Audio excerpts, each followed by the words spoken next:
Before we fell in love with our home all over again, we searched for a company to handle our entire remodel, from architecture and material selection to permits and complete construction with impeccable design. We found Heirloom. Visit the Heirloom Design Build Center in Lincolnwood to explore your home's potential. Heirloom. Architects, builders, remodelers. Your project begins at heirloom.com. Before you know it, you'll know my name and how to pronounce it. You'll know the meaning of ขอบคุณค่ะ Before you know it, you'll call me son. You call me daughter. You call me brother. You call us sisters. Your family will make a difference in how America is perceived and what America stands for. And we invite you to welcome an exchange student like me to your home and your family.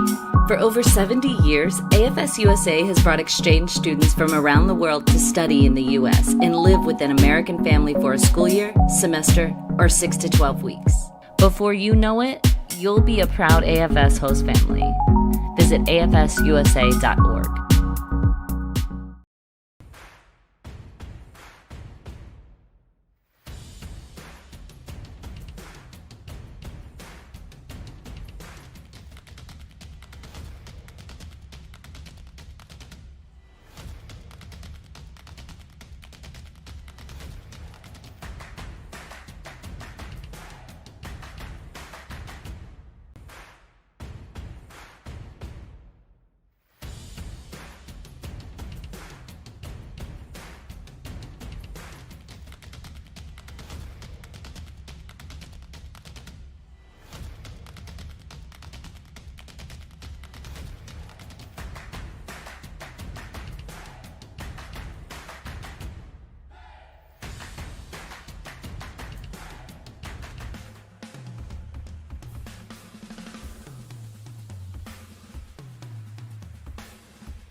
It's never easy to win the NBA championship. Just ask Denver Nugget fans, for example. Starting as the Denver Rockets in 1967, in the now-defunct American Basketball Association, the Nuggets never made the NBA Finals prior to last season, much less winning the whole enchilada. And then there are teams like the Phoenix Suns who have never won an NBA title. But as bad as the Suns have been during the postseason, other teams have been much worse. In fact, there are 5 teams who have never even reached the NBA Finals. But why is that the case? Bad luck, bad management, not enough time? Each of these franchises are to be analyzed to better figure out what went wrong, what's going wrong, and what may continue to go wrong, or right for that matter.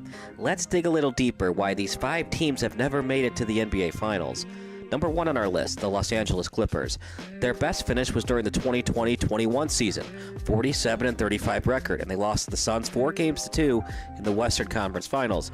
Here's a bad trade for you. In 2019, the Clippers received just Paul George. The Thunder received Shai Gilgeous-Alexander, Danilo Gallinari, 2021 first-round pick, which turned out to be Trey Mann, 2022 first-round pick in Jalen Williams, 2023 first-round protected pick from the Heat, 2024 first-round pick, 2025 first-round pick swap, and a 2026 first-round pick swap.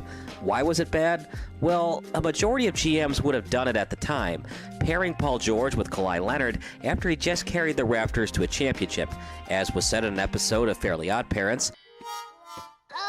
What could possibly go wrong? What could possibly go wrong? But so far, it hasn't paid off like it was supposed to. A disappointing loss to the Nuggets in the 2019-2020 semifinals, a Kawhi-less conference finals appearance in 2020-21, no playoffs in 2022, and most likely not reaching the finals for another couple of years. When Leonard and George play together, the Clippers win about 72% of their games. The problem is, they simply don't play together due to constant injury problems. Most recently, George missed the entire 2023 postseason due to a right knee sprain, and Leonard missed most of the 2023 Western Conference quarterfinals. Simply put, Leonard and George have suffered numerous injuries and ailments throughout their time together. Call it the curse of the Clippers. As recently as January 13th, Paul George suffered a right hamstring injury, and in December, Leonard had already missed 6 games with a right ankle sprain. Entering February 6th, Leonard and George only played together in 25 games in 2022-23. And with Leonard's partially torn ACL during the 2020-21 season, it's safe to say the Clippers' curse is in full force. Consider this.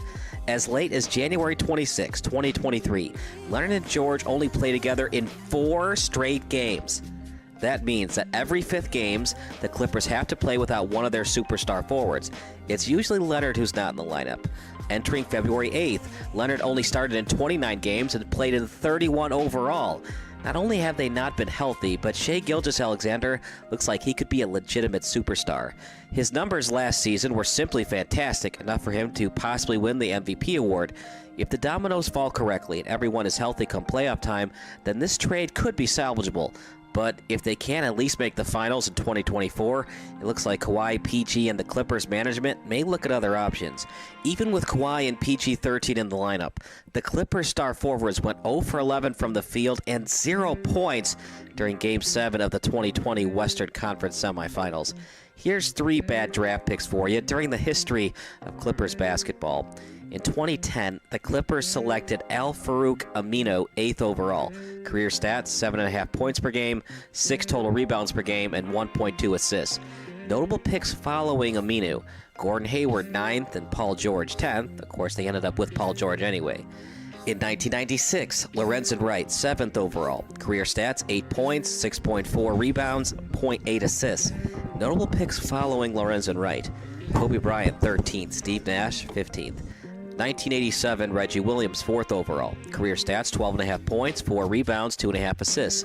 Notable picks following that: Scottie Pippen 5th and Reggie Miller 11th.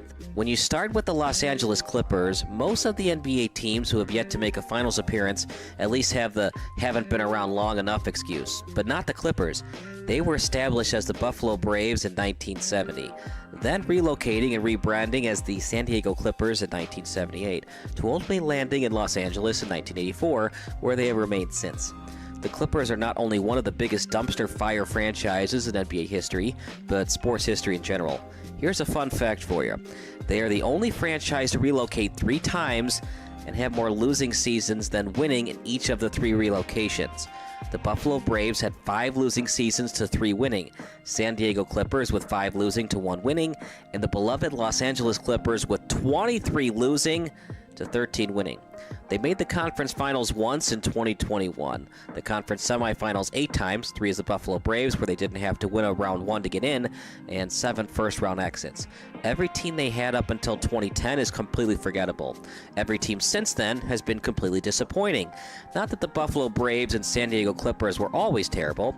Braves combo power forward and center Bob McAdoo led the league in scoring in 3 consecutive seasons from 1974 to 76. He was even the league MVP during the 74-75 season, but the Braves just couldn't get it done in the Eastern Conference, and once McAdoo left the Braves for the rival New York Knicks, the Braves never made the playoffs again until they relocated to California. Donald Sterling eventually became owner of the team once they arrived in Los Angeles. For 33 years, they were owned by a racist who, coincidentally, was also negligent, cheap, and totally incompetent as the owner of a professional sports franchise. Besides the infamous racist diatribe to his girlfriend V. Stiviano, Donald Sterling's ownership of the Clips was by far the worst in NBA history. Not only did Sterling get fined by the NBA for publicly admitting his team would lose enough games to draft Ralph Sampson first overall, but Sterling was so racist that the United States Department of Justice sued him in 2006 for housing discrimination. Sterling agreed to pay about $2.7 million to settle the allegations stemming from the former Clippers owner refusing to rent apartments to African Americans and black families with children. Simply put, it was a great idea to ban Sterling forever from the Clippers, but his incompetence as an owner drastically hurt LA's chances at reaching the finals. Here's another team for you, the Minnesota Timberwolves. During the 2003-04 season, they finished with a 58-24 record, and they lost to the Lakers 4-2 in the Western Conference Finals. Here's one bad franchise-altering trade. Just last season, the Timberwolves received Rudy Gobert in a trade. The Jazz received Malik Beasley, Patrick Beverley, Leandro Balmaro, Walker Kessler, who was the number 22 pick in the 2022 draft, Jared Vanderbilt, 2023 first-round pick, 2025 first-round pick, 2026 pick swap, 2027 first-round pick, and a 2029 first-round pick. And why it was bad. The problem with this trade is that the Timberwolves are selling out to win immediately. This is a win-right-now move, but it doesn't make them anything really close to a contender. While Gobert doesn't give you anything offensively, besides hard screens and putbacks, he's a 3-time Defensive Player of the Year. But with a quarter-season sample size, the Timberwolves already sat at 14th in defensive efficiency. They ended the 2022 season at 13. Not an ideal place to be after you sold the farm for a guy who was supposed to turn your team into some sort of defensive juggernaut. On top of that, the Jazz, who made this trade presumably trying to tank, ended up with a similar record to the Timberwolves in 2023. Here's 3 bad draft picks for you. In 2009, the Timberwolves selected Johnny Flynn, 6th overall. Career stats, 9.2 points, 1.9 rebounds, 3.9 assists, and Flynn wasn't in the league for very long. Notable picks following that. Stephen Curry, 7th, DeMar DeRozan, 9th. The Timberwolves selected a slew of point guards in this draft, including Ty Lawson, but Lawson and Curry both didn't play for the Timberwolves, not even one game. In 2010, the Timberwolves selected Wesley Johnson, 4th overall. Career stats, 7 points, 3.2 rebounds, 1.1 assists. Notable picks following Wesley Johnson. DeMarcus Cousins, 5th overall, just the pick following Johnson. And Paul George, 10th. 1989, Pooh Richardson, 10th overall. Career stats, 11.1 points, 2.8 rebounds, 6.5 assists per game. Notable picks following that. Tim Hardaway, 14th. Sean Kemp, 17th. When it comes to the history of the Timberwolves, since their conception in 1989, the Timberwolves have been a complete train wreck 99% of the time. They never had a playoff team until the 1996-97 season, where they were swept by the Hakeem Barkley Rockets. Subsequently, the T-Wolves went on to lose in the first round 6 years straight. Their 7 consecutive first-round exits, 1997 to 2002, remains the longest streak of first-round exits in NBA history. Their one silver of hope came in the 2003-04 season when the season's MVP, Kevin Garnett, led them to their only conference finals appearance, where they lost to a declining Kobe and Shaq combo in 6 games. After their best season in franchise history, they tanked. Unable to put a viable roster next to the one true superstar they had in Kevin Garnett, They went the next 3 seasons without a playoff appearance before he was traded to the Celtics in 2007, where he immediately won a championship with the Boston Three Party. Incredibly, one of the reasons that the T-Wolves never advanced to the NBA Finals was the Joe Smith fiasco. This is what happened. Joe Smith signed with the Timberwolves on a 1-year, $1.75 million deal during the 1999 offseason. The whole thing was extremely fishy, especially because Smith turned down an $80 million extension with the Golden State Warriors. The Timberwolves were found guilty of trying to convince Smith to sign 3 straight 1-year deals. This would give Minnesota his Larry Bird rights, allowing the team to sign him to an $86 million contract and go beyond the restrictions of the normal salary cap. Once the NBA discovered that the Timberwolves were guilty of tampering, the T-Wolves forfeited their first-round draft picks for 4 consecutive seasons and were fined $3.5 million. Anyway, 15 years since Garnett won his first and only NBA title, the Timberwolves have only made the playoffs 3 times. Once in 2017-18 with the Jimmy Butler season, where he called All-Star teammate Karl Anthony Towns soft as baby crap and promptly demanded a trade afterwards. The other instances were in 2022 and 2023, where they lost in the first round in 6 games to the Grizzlies and got swept by the Nuggets. There are questions about the maturity of Towns and co-star Anthony Edwards. With the addition of defensive stud Rudy Gobert, who they gave up a king's ransom for, they're currently slated to play in the play-in tournament for 2024 and 2025. They historically have been a routinely mismanaged and dysfunctional team. It's already seemingly impossible to attract blue-chip free agents to historically cold Minneapolis, and the lack of pedigree and structure only makes a free agent's decision easier to avoid the Timberwolves altogether. They're still a relatively young franchise, but 9 first-round exits and 1 conference finals appearance entering the 2023 season in 33 seasons is below ideal. Charlotte Hornets and the Bobcats. Their best finish was in 2000-2001. 46-36 record, and they lost to the Bucks 4-3 in the Eastern Conference semifinals. One bad franchise-altering trade. In 1996, the Hornets received Vlade Divac, and the Lakers received Kobe Bryant's draft rights. Divac didn't finish his career in Charlotte, and he was arguably better once he left Charlotte for Sacramento. But at the time, it looked like an okay trade for the Charlotte Hornets. 3 bad draft picks. 2012, Michael Kidd-Gilchrist, 2nd overall. Career stats, 8.4 points, 5.4 rebounds, 1.1 assists. Notable picks following. Bradley Beal, 3rd overall. Damian Lillard, 6th. 2015, Frank Kaminsky, 9th overall. Career stats, 9.2 points, 4 rebounds, 1.6 assists. Notable picks following him. Devin Booker at 13th. 2017, Malik Monk, 11th overall. Career stats, 10.6 points, 2.3 rebounds, 2.2 assists. Notable picks following him. Donovan Mitchell, 13th overall. Bam Adebayo, 14th. History of the franchise. Charlotte has had an odd NBA situation throughout its lifetime. The Hornets were established in 1988, where they played until 2012 when owner George Shinn moved the Hornets to New Orleans, who became the Pelicans in 2013. The Charlotte Bobcats were established in the 2004 season, but changed their name back to the Hornets in 2014, thereby reclaiming their history from 89 to 2012. So they have historically existed from 1988 now to minus the 2002-03 season and 2003-04 season. You could say franchise instability has played a major role in their lack of success thus far.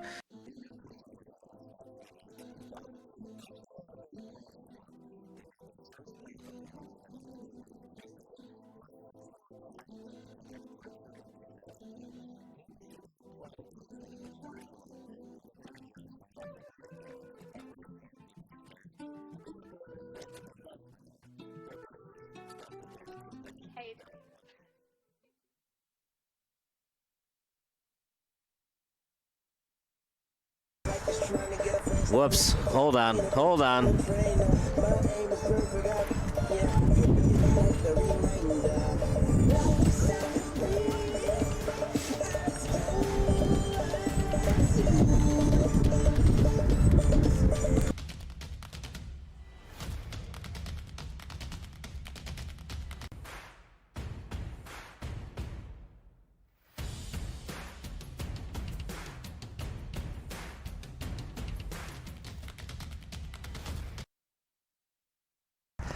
Good evening, everybody. I'm Kyle Smith alongside my partner in crime and friend Jeremy Stouter for another production of Sports Broadcast Solutions / NFHS Network. Today, it's Loyola Academy hosting Plainfield North. Loyola has not lost all year, Jeremy, and they have defeated a lot of opponents by more than 10 points. And the problem with Plainfield North, they have 4 such occurrences, scoring 10 or fewer on the offensive side of the ball. Yeah, Plainfield North needs to look to be more aggressive coming in today. Like you said, Loyola Academy, their toughest game was their final regular season game against Mount Carmel when it was a 23-21 final here in Loyola on Friday. Right. So for Plainfield North, they got to look to get that defense being very aggressive against this high-powered offense for Loyola Academy. Loyola Academy, of course, are led by their quarterback, Pat Fitzgerald's son, Ryan Fitzgerald, at QB today for the Loyola Academy Ramblers. Meanwhile, for Plainfield North, they have their do-everything player, Omar Coleman. He kicks the field goals. He also had an 85-yard touchdown reception against Joliet West. Yeah, that was very impressive, and that also kind of goes to Michael Baker, who's to do it all for Loyola. Not only is it just Ryan Fitzgerald, but it's also Michael Baker, who's the wide receiver and the kicker for Loyola Academy. It's going to be a tough sledding today for Plainfield North. Loyola Academy, there's a reason why they've dominated everybody. IC Catholic, who's a powerhouse in 4A, they defeated IC Catholic 47-0. So it doesn't really matter who they're playing outside of Mount Carmel, who's a powerhouse in their own right. Jordan Lynch leading the way at head coach for the Caravan. But for Loyola, they're at home, take care of business, advance to the round of 16. Really the only chance for Plainfield North, it's got to be one of those 20-17 games. If it gets into the 30s, it's probably going to be a blowout today for the Ramblers. Yeah, I wouldn't be surprised if we have running clock the rest of the way starting in the second half. What's your prediction today, Jeremy? Is there any chance that Coleman can get out to a hot start and they can't stop him, or is it all Loyola today? Unless if whoever gets the ball first, if Loyola gets the ball first and that defense comes out lackadaisical for Plainfield North, it may be a long day for that Plainfield North defense. Yeah, we'll see what happens to the Tigers today. It's the Ramblers against the Tigers. More NFHS Network coming up after this. So you would mute.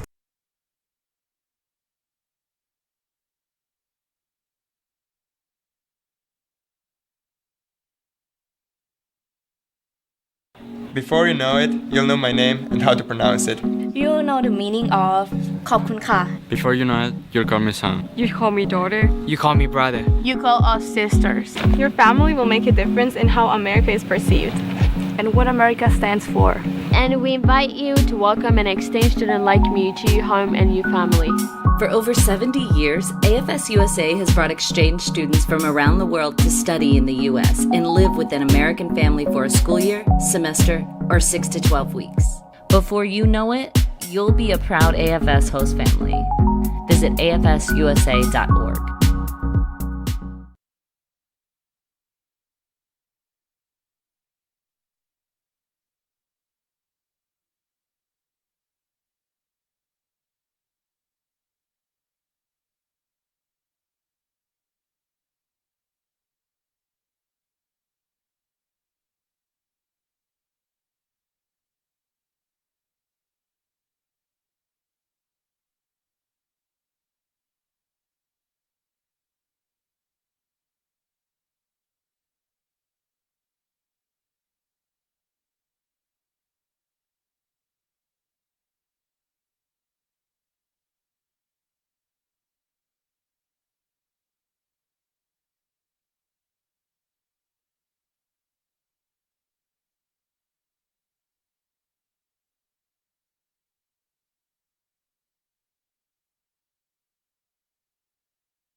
Before you know it, you'll call me son. You call me daughter. You call me brother. You call us sisters. Your family will make a difference in how America is perceived and what America stands for. And we invite you to welcome an exchange student like me to your home and your family. For over 70 years, AFS USA has brought exchange students from around the world to study in the U.S. and live with an American family for a school year, semester, or 6 to 12 weeks. Before you know it, you'll be a proud AFS host family.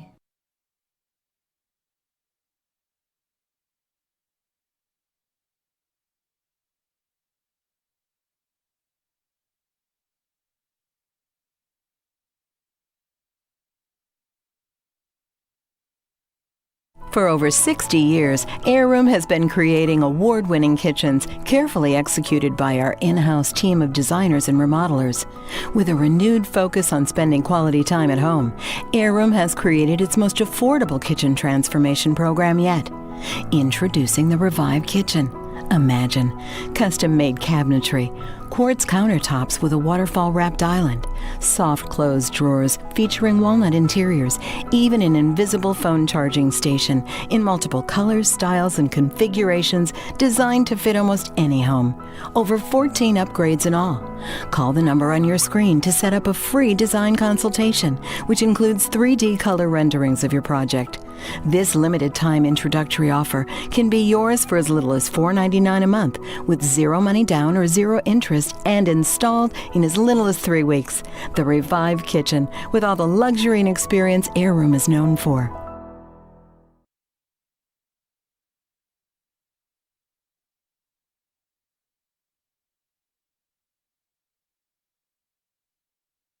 Before we celebrated this special night, before we fell in love with our home all over again, we searched for a company to handle our entire remodel, from architecture and material selection to permits and complete construction with impeccable design.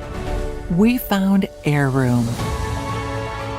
Visit the Airroom Design Build Center in Lincolnwood to explore your home's potential. Airroom, architects, builders, remodelers. Your project begins at airroom.com.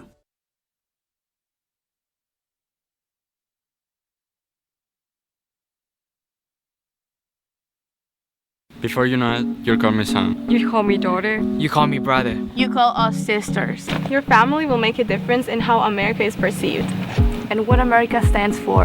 And we invite you to welcome an exchange student like me to your home and your family. For over 70 years, AFS USA has brought exchange students from around the world to study in the U.S. and live with an American family for a school year, semester, or 6 to 12 weeks. Before you know it, you'll be a proud AFS host family.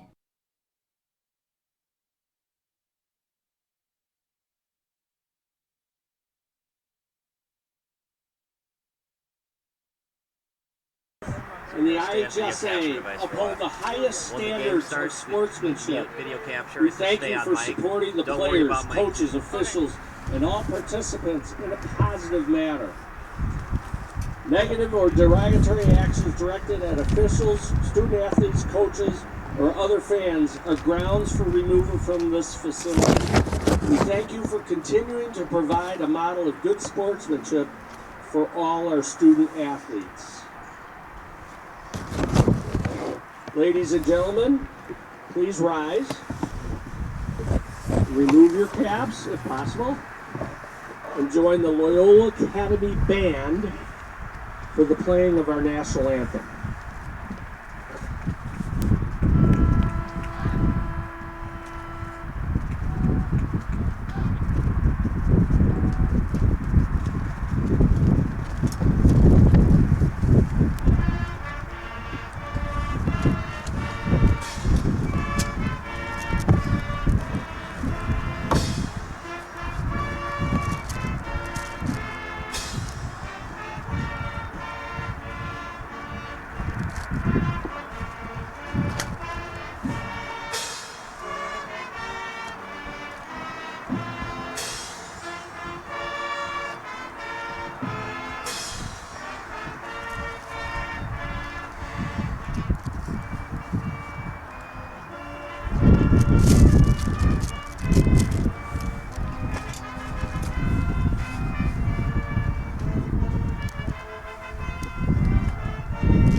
All right, we're going to view video capture.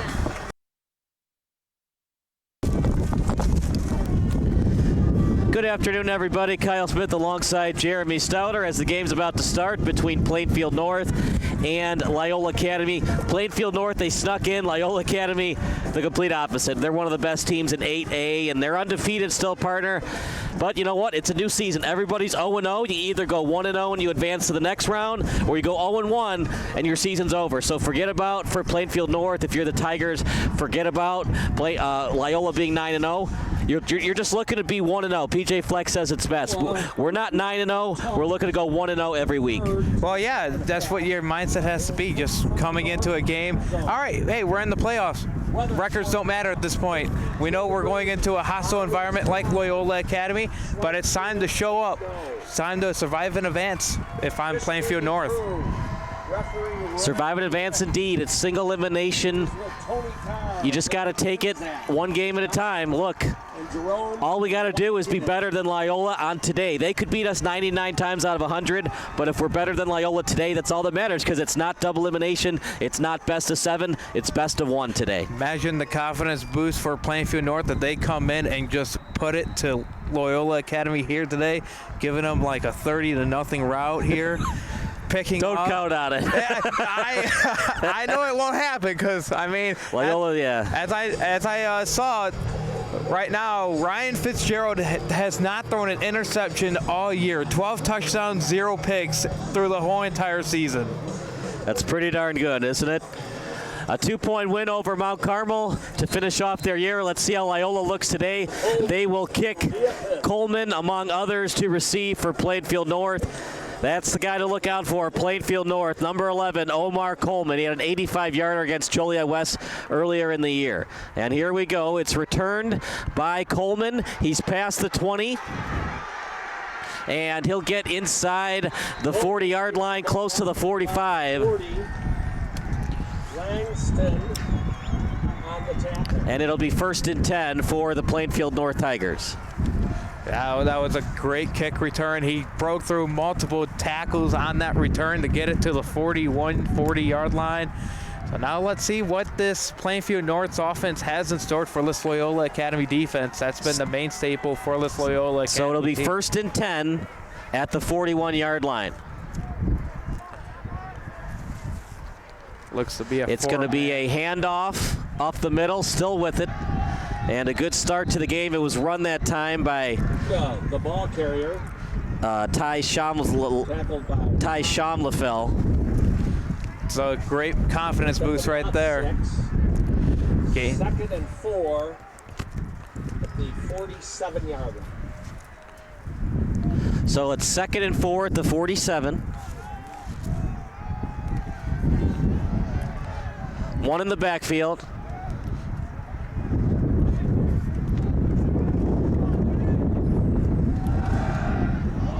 And a good completion that time to Moy, as Moy will get past the 45-yard line to the 44. 1st and 10 for the Tigers.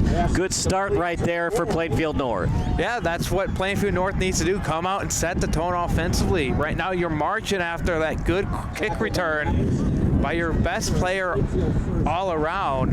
And so it's time to keep Loyola Academy's defense on their feet. So there'll be one in the backfield for the Plainfield North Tigers, as he gets really low to the ground as the quarterback that time in Bones, and it's a good run up the middle.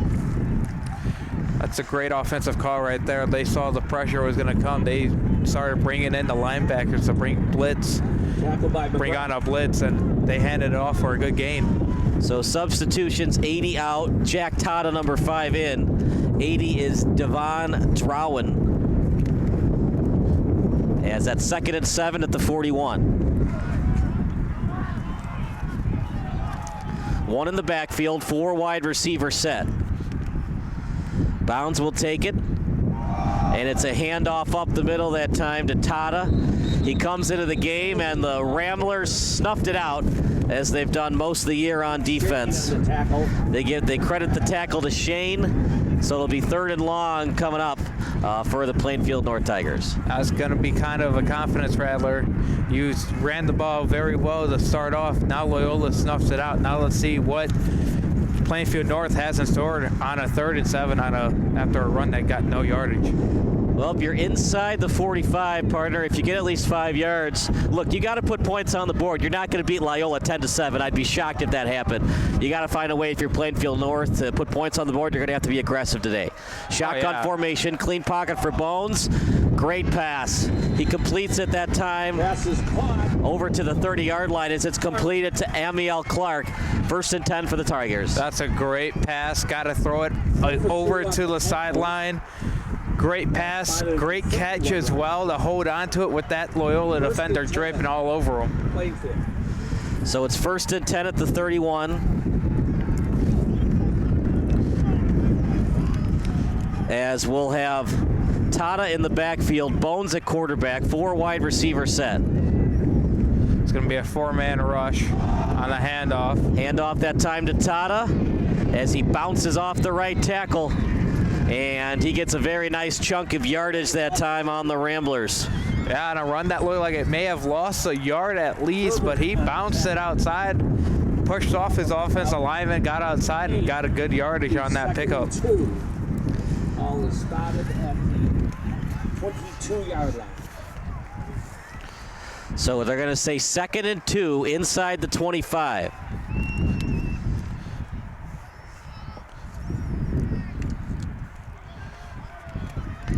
Wouldn't be surprised if they try and get it right up the middle, pick up that 1st down. Trayson Bones, the quarterback. As one running in motion is Clark. Clean pocket for Bones. And maybe a lack of communication there, Stouter, as Braxton Bartz knocked it down, but I don't think he was the intended receiver, as they had 2 wide receivers right in the middle of that pattern. Yeah, I think that the late blitz caught the quarterback off guard on that throw. He kind of just rushed it luckily to a receiver who just tried to catch it one-handed, but just instead just knocked it down and said, we'll take the 3rd and 1. So it looks like it's going to be a QB sneak. Got some pretty good instant penetration out of the pocket by the QB. Let's see where they spot it. No tush-push this time. It's just all quarterback on that sneak. He did get the friendly spot. 1st and 10 for the Tigers. Loyola's still doing okay defensively, though, partner, because they know for Plainfield to win this game, they're going to have to score touchdowns. Field goals really aren't going to help the Tigers today. Yeah, they're probably going to have to go for it on 4th down. I think that's why they ran that QB sneak, knowing, hey, we're in 4-down territory. We got to go for it every time we have the ball, regardless, unless if they're inside their own 20, regardless of where they're at. Unless it's like 4th and 18 where you have to kick the field goal. You're going to see the Tigers go for it a lot today. 1 in motion for Plainfield North. Great instant penetration from McShane. There was really nothing the quarterback could do there, Stouter, is either you hand off and your running back gets blown up, or you fake the handoff and you take the sack. Or you fake the handoff and lose the football. That's something that you see a lot in high school because of how long the plays take to develop. That took a long time to develop, and it looked like it was going to be a read option or an RPO, run pass option. Just needed a little bit better blocking up front. Yeah, I mean, give credit to Loyola. That's just great swim moves to get instant penetration. Without a doubt. The Loyola coaches are probably like, where has that been on this drive? Some good plays by the QB of the Tigers. Almost threw him offside. Flag comes out late. Who moved first? It's going to be a false start. That's going to back him up even more. Good hard count by the QB, just the offensive line. They weren't ready for it. Yeah, the offensive line did the right thing. They moved, but here's the issue. The defense didn't jump across in order to get the offensive line to move. So now it's their first time being faced with the 2nd and long here today. Let's see how this Plainfield North team responds to being backed up now. Clean pocket for Bones, open receiver, and it's completed that time to Bartz. As Bartz gets past the original line of scrimmage, it'll be 3rd and long for the Tigers. So Jeremy, they get a lot of the yardage back that they originally lost, but you got to get at least 5 yards to consider going for it. Yeah, you got to at least get it to the 15-yard line here to make it 3rd and 5 at this point. But, you know, great play, great missed tackle, breaking that tackle, the first tackler, would-be tackler, by the receiver, and they got it to 3rd and 9. One in the backfield. As it's a handoff on the jet sweep. And it's a loss of yardage for the Tigers. And they're going to credit the tackle to Robinson. Great tackle by Donovan Robinson, the free safety at 6'3", 205 pounds. 4th and 13. Most likely going to be a field goal. Omar Coleman into the game. Yep, that's what it's going to be. Now, that play was going nowhere. Loyola has had that one snuffed out immediately. I was a little bit surprised by the jet sweep, but if Robinson hadn't made that open field tackle, things could have gotten interesting quickly. Okay, snap. The hold was there. The kick, it's a beauty from Coleman. Yeah, the Tigers get their opening possession, and they take it down the field for 3 points. We'll take a break. You're watching the Tigers against the Ramblers here on SBS.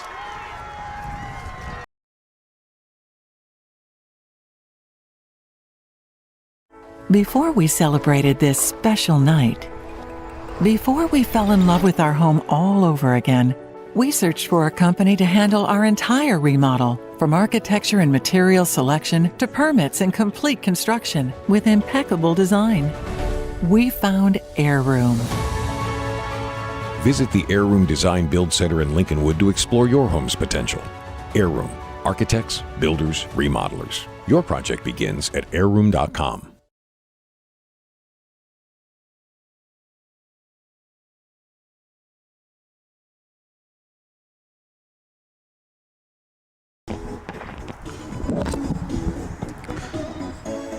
Three 3-0 in favor of the Tigers. Kyle Smith alongside Jeremy Stouter. Good opening drive by Bounds in the Plainfield North offense. Let's see how Ryan Fitzgerald and Loyola answers on their drive. Yeah, it's time to see how much of a confidence boost did that first drive by Plainfield North's offense give the defense for Plainfield North. Offense came out and set the tone with a pretty consistent drive, got backed up on a couple loss of yardage, and then of course that false start penalty after a good hard count. But you know, it's time to see what this Plainfield North's defense can do. They did beat an unbeaten Oswego earlier in the year. It's a pretty good Tigers defense. Against Oswego, they held them to 37 second-half yards. It was an old-fashioned battle as they beat Oswego 10-7. You don't see those games very often. No, you don't. Send enjoys deep. How about this formation? And they start in close, and then everybody spreads out. Coleman, it's a squib kick. That ball's alive. It's picked up by the Ramblers' Gavin Vandenberg, and he is still on his feet. And now we got some extracurricular activity after the whistle. It was between 31 of Loyola and 52 of Plainfield North. Yeah, and the refs, a couple of the refs have pink whistles here today. Very interesting. The head ref, the one that will be announcing what the penalties are. But again, both kickoffs have had returns out to inside of the 40-yard line. Shotgun formation out to the sideline. Good pitch and catch that time by Fitzgerald. Fitzgerald's pass. Getting them going offensively, got to get that pass going. And that's 49-yard line, 2nd and 4. If you're wondering, that extracurricular activity after the whistle, it was between Mohamed Fadel of Plainfield North and Max Mendoza of the Ramblers. 2nd and 4. And the pass was behind him, incomplete. The intended target was Michael Baker. For Baker, incomplete, 3rd and 4. Looked like Baker had a chance to hold on to that ball, just couldn't keep his footing. And once his footing went, he just couldn't hold on to that football. Wasn't a great pass either, but you know what? If it's in the hands, you still got to make that catch. If it's anywhere near Michael Baker, and especially if it's hits him right directly in the hands, you would expect Michael Baker, with the season he's had, to hold on to that football.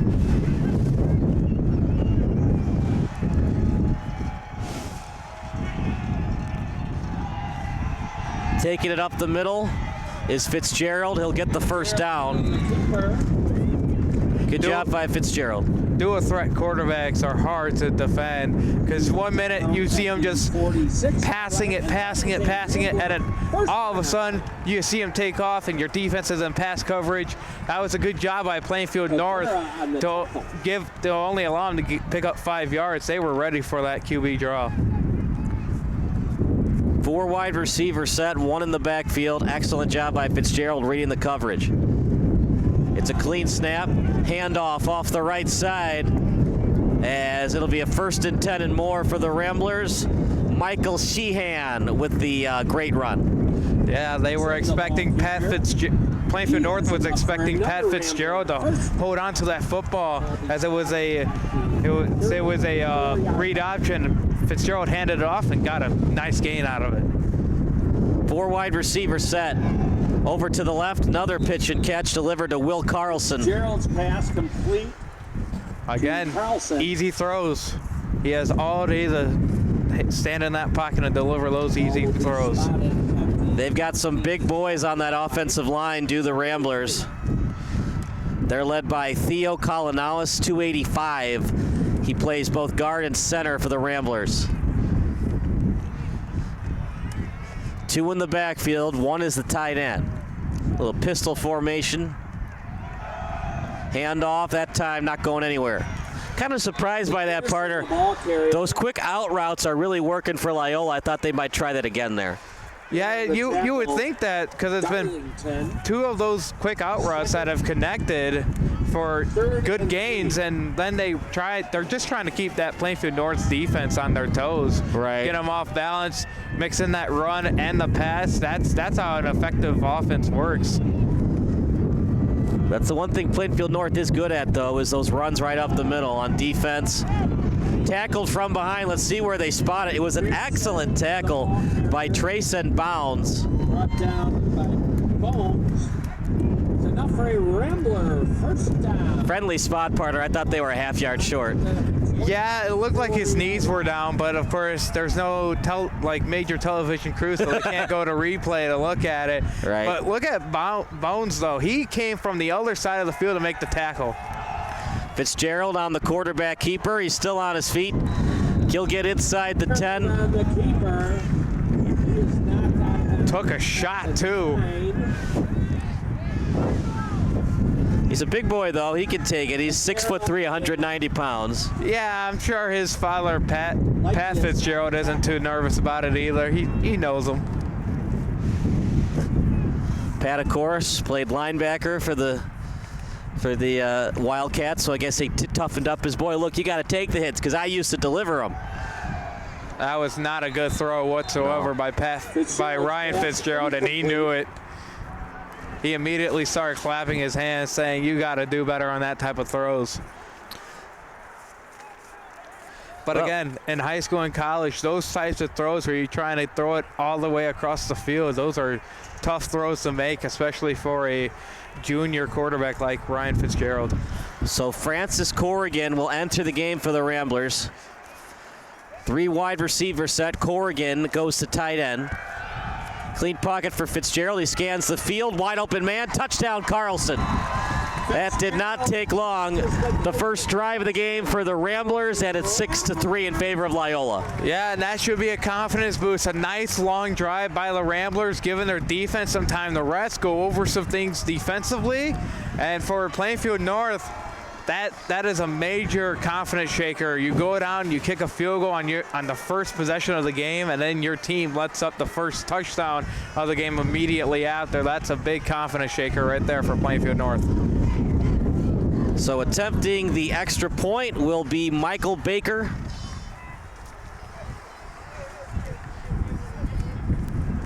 Good snap, good hold, and the kick is right down the middle. It's 7-3 in favor of Loyola. We'll take a break. You're watching the Ramblers against the Tigers here on SBS. So you go to break. Before we celebrated this special night, We're a little behind. So before we fell in love with our home all over again, we searched for a company to handle our entire remodel, from architecture and material selection to permits and complete construction with impeccable design. We found Air Room. Visit the Air Room Design Build Center in Lincolnwood to explore your home's potential. Air Room, architects, builders, remodelers. Your project begins at airroom.com.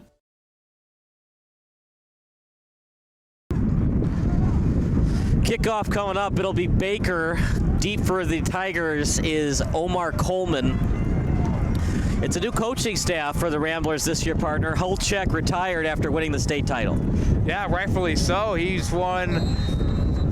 2015, 2018, and 2022. And that's a great kick by Baker, keeping it away from the best returner for Plainfield North, the best player for Plainfield North. Yep, quite possibly the best returner in the entire conference. He's without a pretty doubt much the main reason that Plainfield North is in the postseason. He's their kicker. That was a nice boot he had, by the way, on that field goal attempt. Oh, without a doubt, yeah.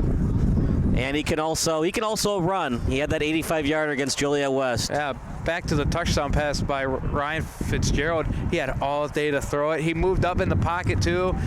Pat Fitzgerald must love seeing that when his own son, the quarterback of your team that's undefeated going into today. But again, those records don't matter. Stepping up in the pocket and delivering a nice ball for the touchdown. Plainfield North's look good though. Can they answer?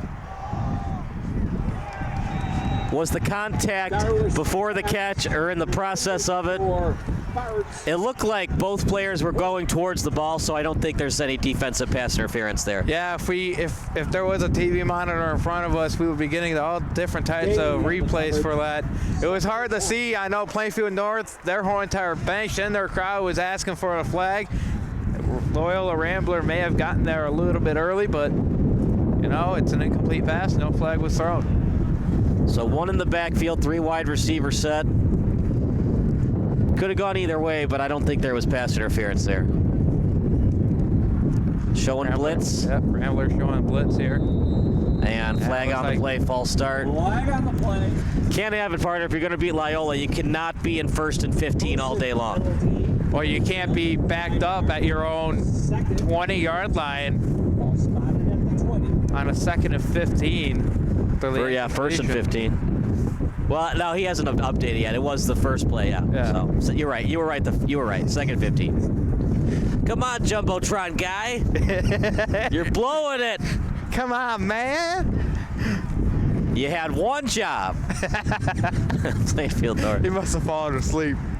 Still at 1st and 15. All right, here's in the backfield is the quarterback. Tipped up in the air, picked off.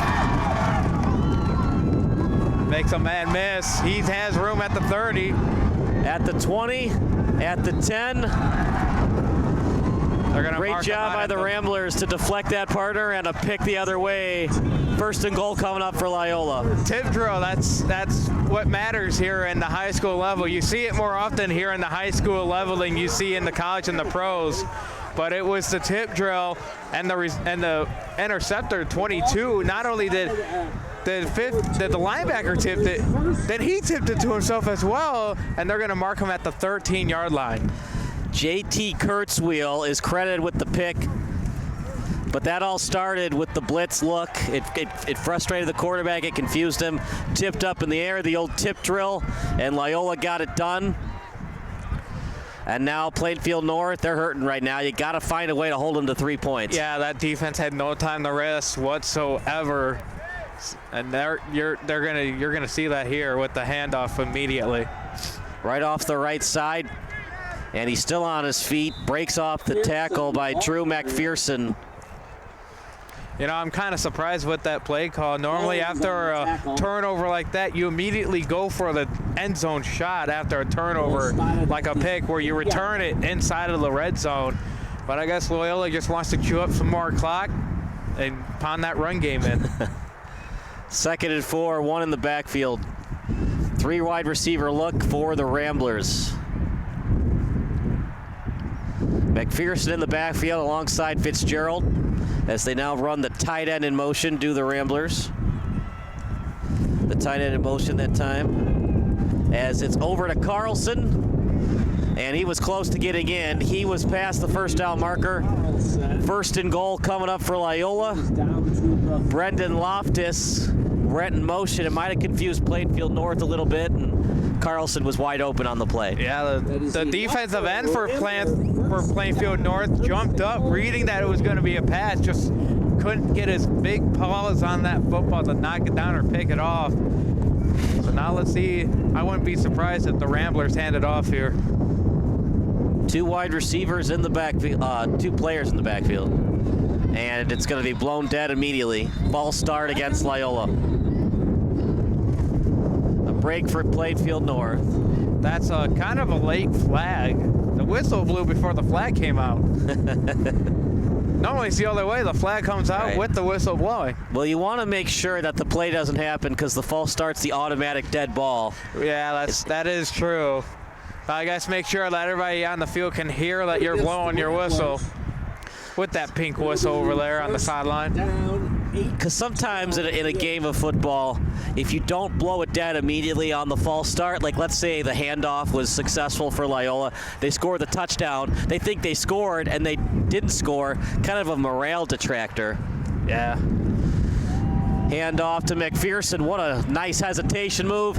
And he gets to the end zone. That was all McPherson, making people miss, and he scores 13-3 Loyola. Yeah, he bounced it outside, made a man miss, and then was untouched going into the end zone. Great run right there by McPherson. Good drive by Loyola, set up by that pick return to the 13-yard line.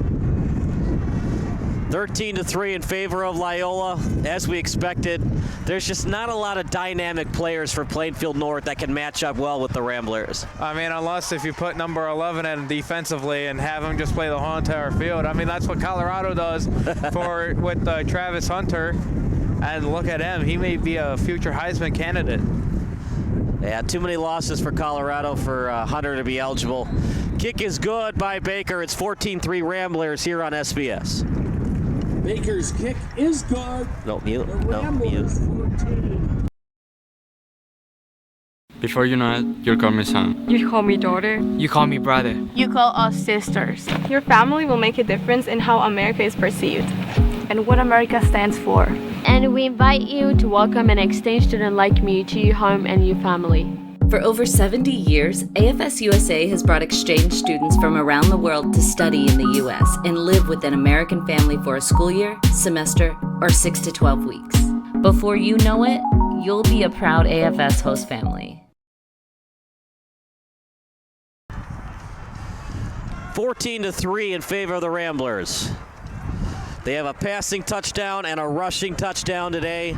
If you miss any of the action, just go on to the NFHS Network website and you can watch this as many times as you'd like on demand. Michael Baker will kick off. Coleman deep for the Tigers. Normally in a game like this, you do not have the running clock until the second half, but sometimes both coaches can agree upon it in the first half if this game gets out of hand. Yeah, Loyola Academy had that happen to them earlier in the season. That was against IHSA Catholic.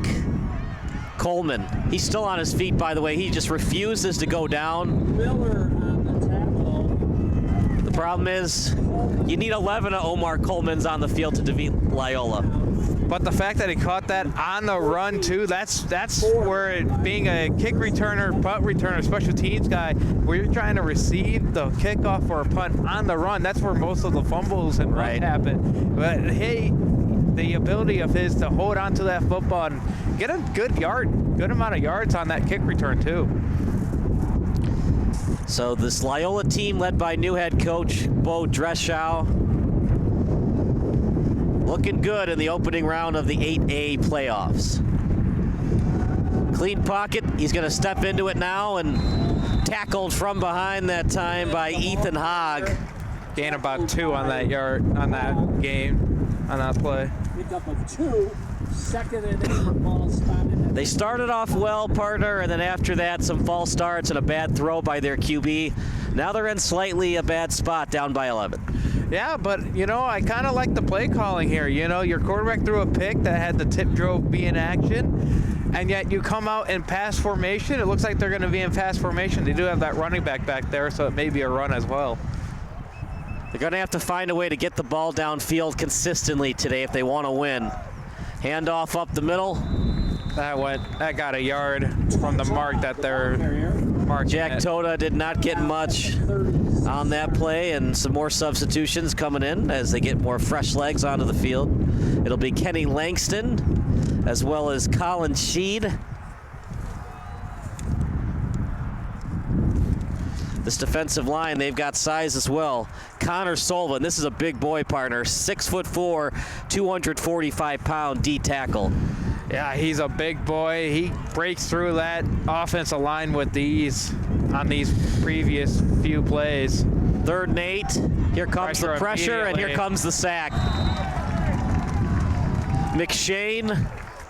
Carter Fitzgerald's had a nice game, but you could make the argument McShane is their most valuable player today. Yeah, that was way too easy for the Ramblers defense. And here we go. They're going to line up punt formation. And I think this is the right call. Never mind, there's going to be a timeout by Plainfield North.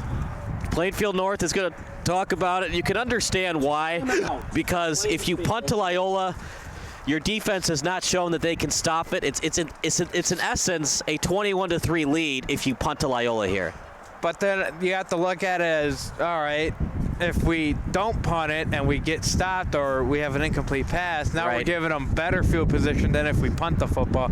But Loyola is known for blocking punts, as a lot of high school teams are. Basically, it's not a good idea to be in 4th and 13 against Loyola. No, not especially this year where Loyola coming into the day is undefeated, and they've looked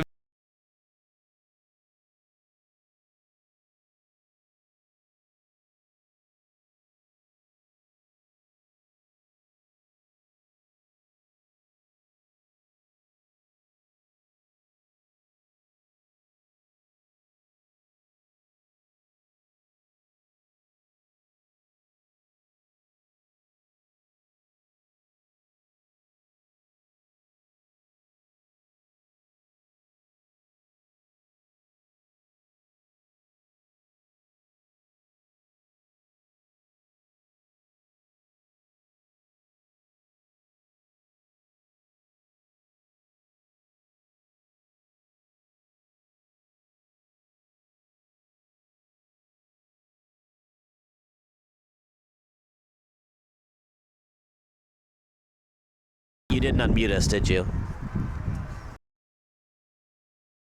Before you know it, you'll call me son. You call me daughter. You call me brother. You call us sisters. Your family will make a difference in how America is perceived and what America stands for. And we invite you to welcome an exchange student like me to your home and your family. For over 70 years, AFS USA has brought exchange students from around the world to study in the U.S. and live with an American family for a school year, semester, or 6 to 12 weeks. Before you know it, you'll be a proud AFS host family. 14-3 in favor of the Loyola Ramblers. Kyle Smith alongside Jeremy Stouter. Plainfield North, they took the opening possession down the field, a beautiful field goal that was good by Omar Coleman, but since then, a touchdown pass by Fitzgerald, a rushing touchdown by Drew McPherson, and Loyola has the ball once again. Yeah, it's been Loyola all game long, or all first quarter long. One in the slot for the Ramblers. Fitzgerald just drops it off in the flat, and a couple of yards gain for Loyola. Ryan Fitzgerald is very comfortable in the pocket. He has all day to throw. You can see he's starting to incorporate that college and high school and NFL level type of thinking, going through his progressions, because he has all day to throw. He wants to throw it deep. You know he wants to. He wants to take that gut punching shot, but being very smart with the ball. No turnovers yet.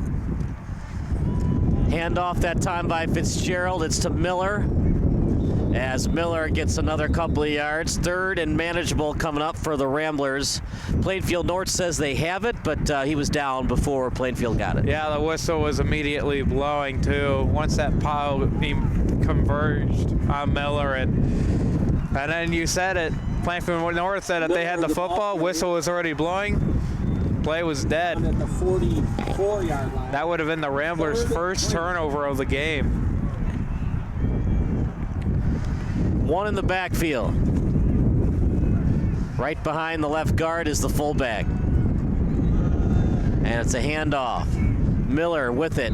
He gets the first down. And the chains will move. Way too easy for the Loyola Ramblers at this point. Right up the middle. Plainfield North defense is just too gassed. They've allowed 14 straight points because their offense now with Loyola's defense just can't get anything going offensively to let their defense rest. Where Loyola can let their defense rest all game long if they wanted to. 5 wide receiver set. Fitzgerald looks back to the sideline, then back in the pocket. The pocket is clean for Fitzgerald. He drops it off to his tight end. And good pitch and catch. That's been happening all day long, whether it's in the flat or the out route. He's getting it done. Yeah, he only has 2 incompletions, and they were just bad throws, especially the screen pass over in the first quarter at the 10-yard line. That was just well short of the intended receiver, but Fitzgerald doing a pretty good job going through his progressions. Like I said before, that offensive line giving him all day to throw and make his reads. Brendan Loftus with the reception, 2nd and 2 at the 45. In the pocket, scans the field, he looks deep with it, wide open man, and he overthrew him. He had 2 guys that were wide open on that play. Number 11. Yeah, intended target was Baker. Yeah, for Baker, and then the guy that's running over with them right now, high-fiving him, saying almost. It's like 84, I believe, was also wide open.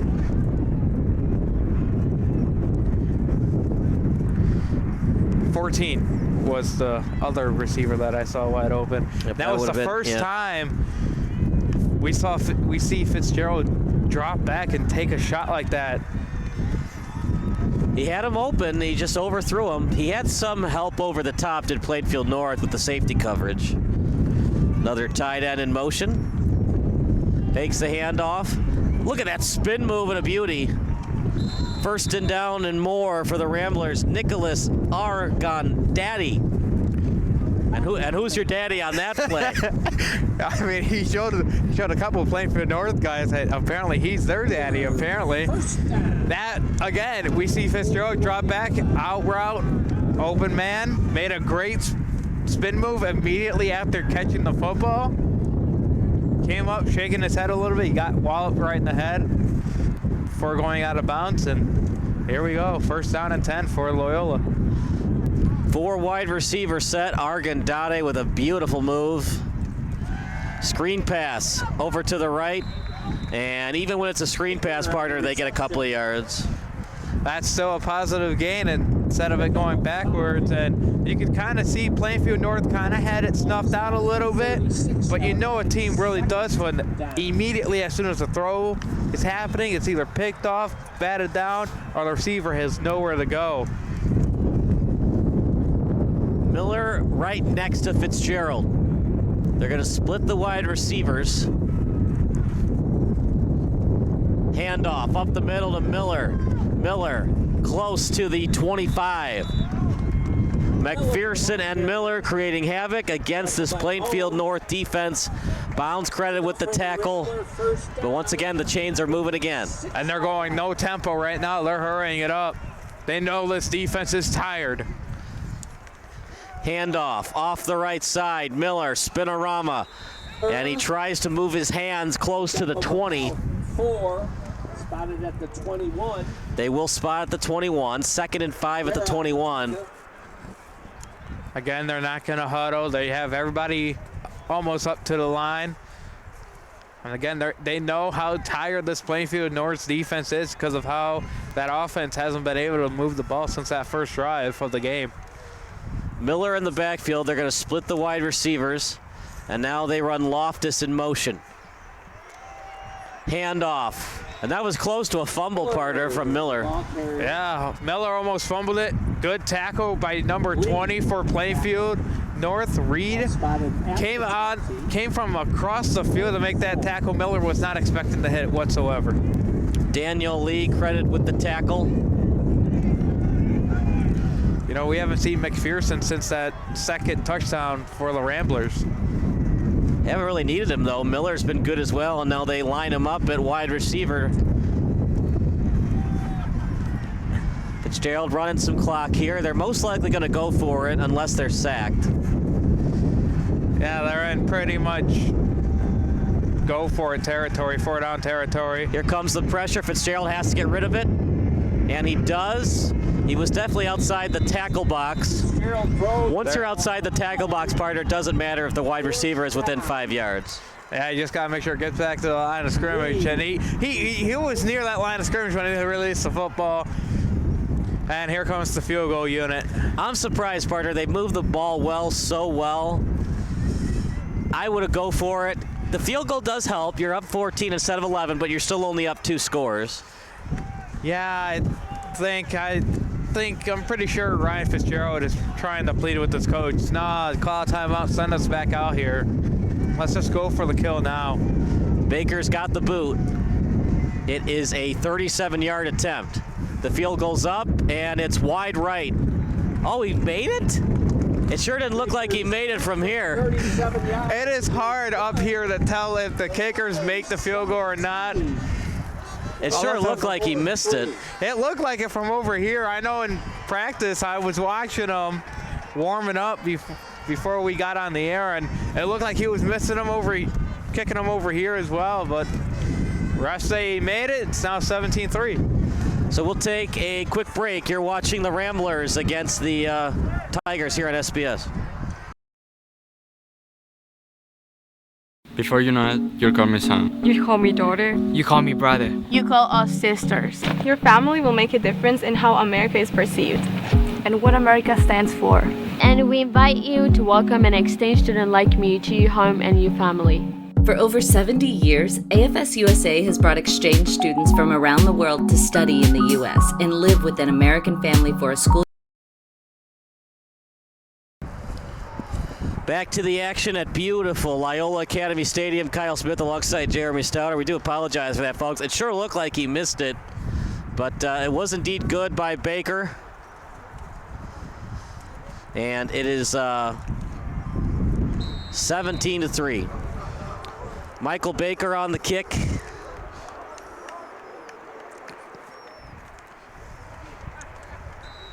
And he made it. He made it that through. time he clearly made it. He made it through.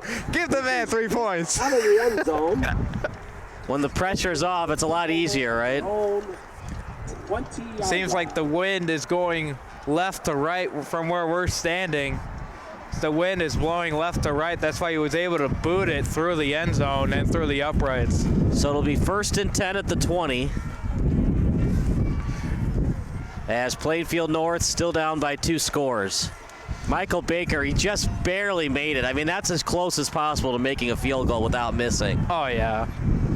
They split out the wide receivers. Bad pass, picked off, and it's going to be a pick 6 for the Loyola Academy Ramblers. It's credited to Henry Newton. Touchdown Ramblers, partner, and that might be the dagger for Plainfield North. Yeah, bad throw. Ramblers read it well. 20-yard pick 6. And that's what Loyola's defense has been known for recently, getting those pick 6. Timely pick 6s too, especially when their defenses need to get a stop and they pick off Plainfield North for the 2nd time today. And that's the first pick 6 of the game. It's a killer. Plainfield North knew that it was almost an impossible mission to achieve today in terms of beating Loyola, but you don't want to beat yourselves, right? Bad passes, you want to avoid those. The penalties, you need to avoid those false starts. They haven't been able to, and Michael Baker looking to make them pay with an extra point. Yeah, you know, it's at least now the defense gets some more time to rest.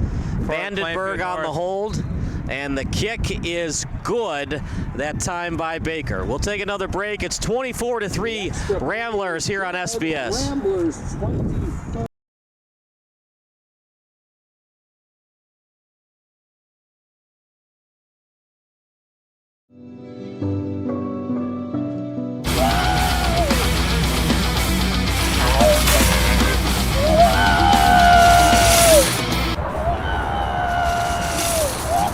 Isn't that putting the cart before the horse? Yep. You're not supposed to do that. Nowadays, you have to, especially in the housing market, where you need to get a mortgage before you find the house. That's why with the Get Committed program from Compass Mortgage, you'll have a fully underwritten loan commitment that stands out even amongst cash offers. Not to mention, once you find the perfect home, you could close in as little as 15 days.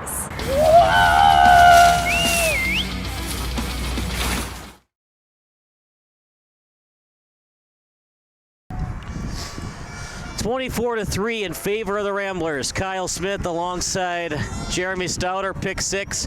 Plainfield North gets the ball back, but now they're down 21.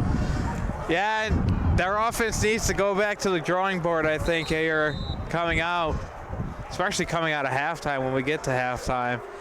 But like I said before the break, Plainfield North's defense should be well rested by the time the Ramblers get the football back. And Coleman and the returners will let that one go straight through. Baker's got a boot on those kickoffs. Yeah, I think that was supposed to be a squib kick, but he kicked it so hard. Plainfield North just said, all right, we just let it go. We'll start back at our 20 again. Hopefully let's not have a repeat of what happened last drive. Got to find a way to get it to your playmakers. Baker was just getting talked to by his coach, saying next time kick it a little bit softer. See if you can get it to Colin Brown. He's 6'3", 180 pounds. What have they done lately that's not been as good as what they did on their opening drive? Just haven't been able to block, and the quarterback's rushing his throws, unlike the first drive where they were able to, and now a false start. Every time they go into that motion, the offensive linemen start moving, thinking that the quarterback's at hike. Motion penalty against Plainfield. First and 15 from their own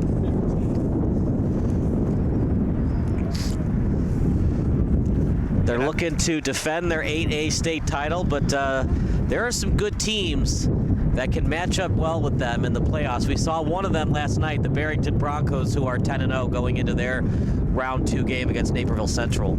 Yeah, that might be a fun matchup. Barrington Central and Barrington against Naperville Central. They're going to play them in the second round. I'm just saying, if Loyola played Barrington later on in the postseason. That would be a fun matchup.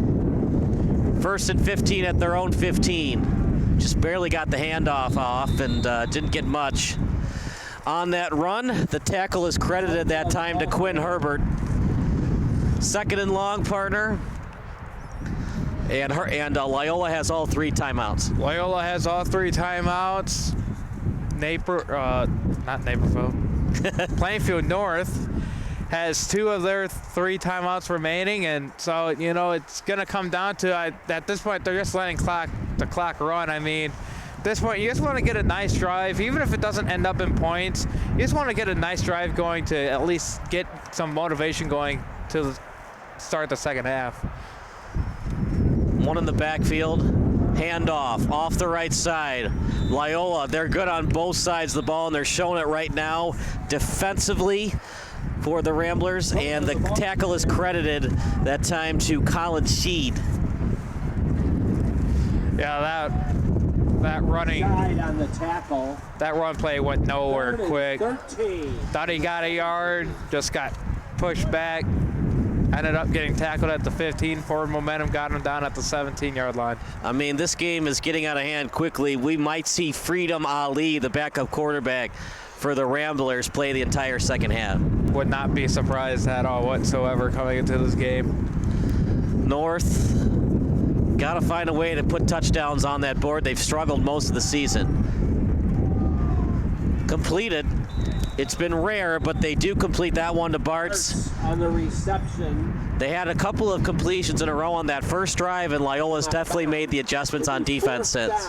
And now as the offense, that's where you have to make those counter adjustments and know that, hey, after that first drive, we got to know Loyola's going to make those adjustments where those easy passes aren't going to come. We're going to have to fight for those passes.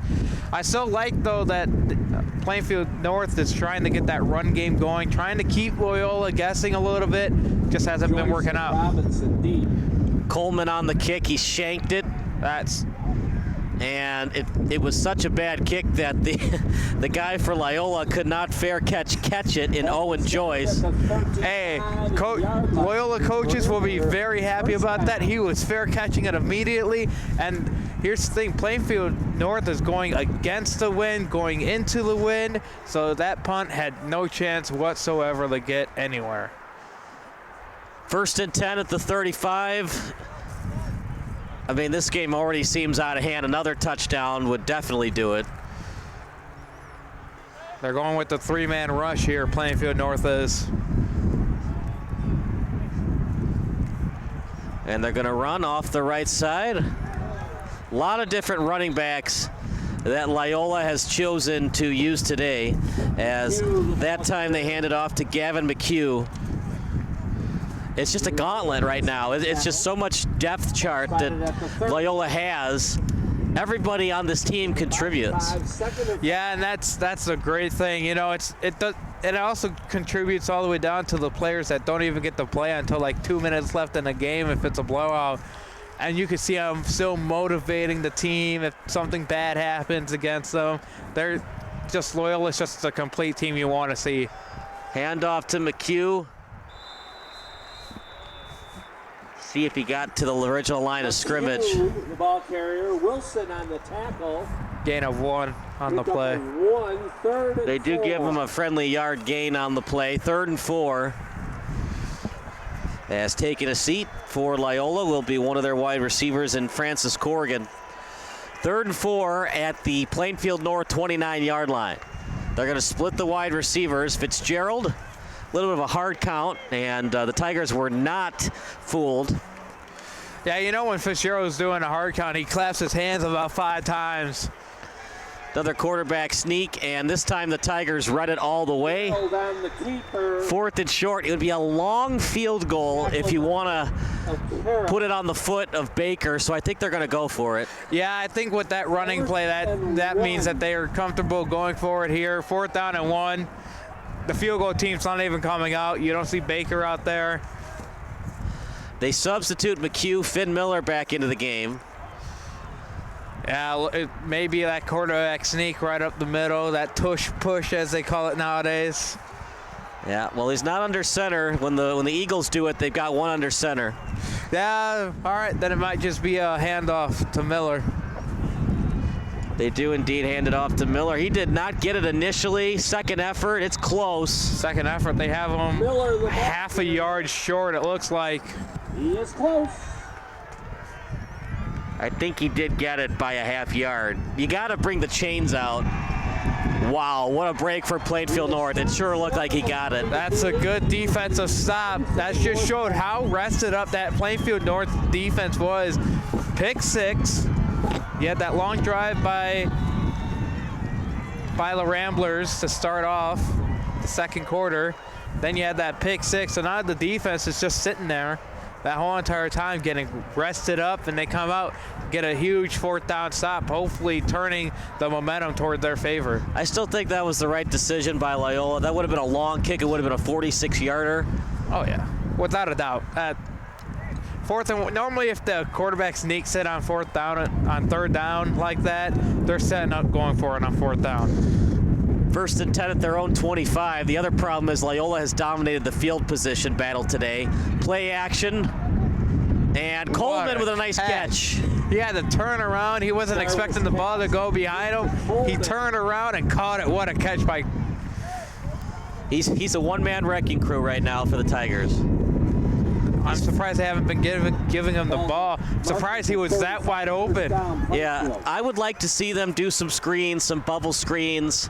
Get him out in space. Get the ball to your playmaker out in space to see what he can do. Make a man miss.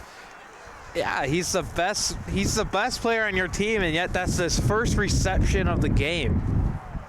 Well, give credit to this Loyola defense. They've keyed in on him all game long. Handoff up the middle. One of the few times that Plainfield's got more than 3 yards on a running play. Jack Toda is credited with the nice run, and under 2 minutes to go. You have 2 timeouts. You don't have to run no huddle yet, but when it gets under a minute 30, you'll start to have to do that.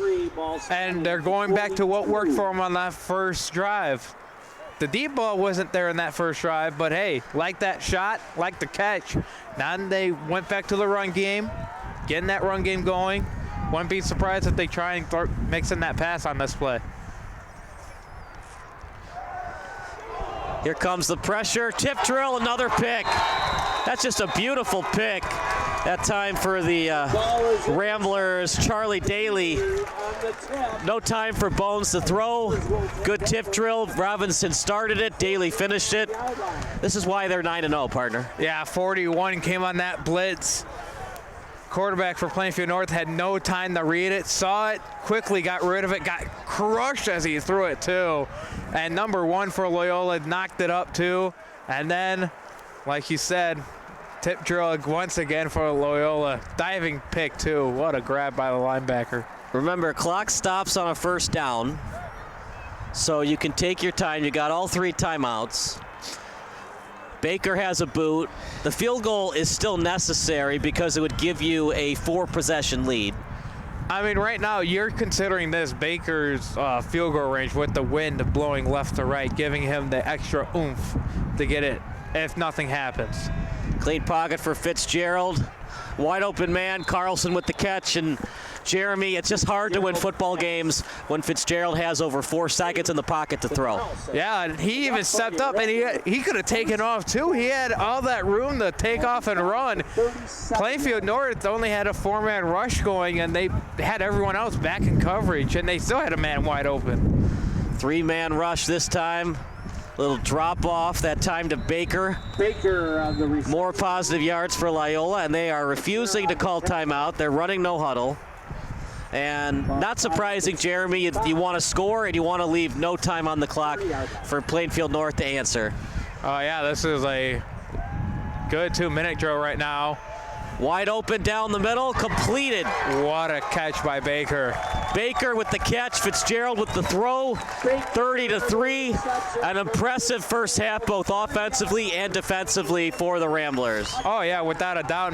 Baker, touchdown reception, almost had one earlier in the game, was left open, just Fitzgerald overthrew it. You saw Fitzgerald after that go like this, my fault, my bad, my bad. This time led him perfectly. Little contested too, catch right there by Baker. That was great, nice 30-yard pass. And then of course you had Fitzgerald stepping up in the pocket once again.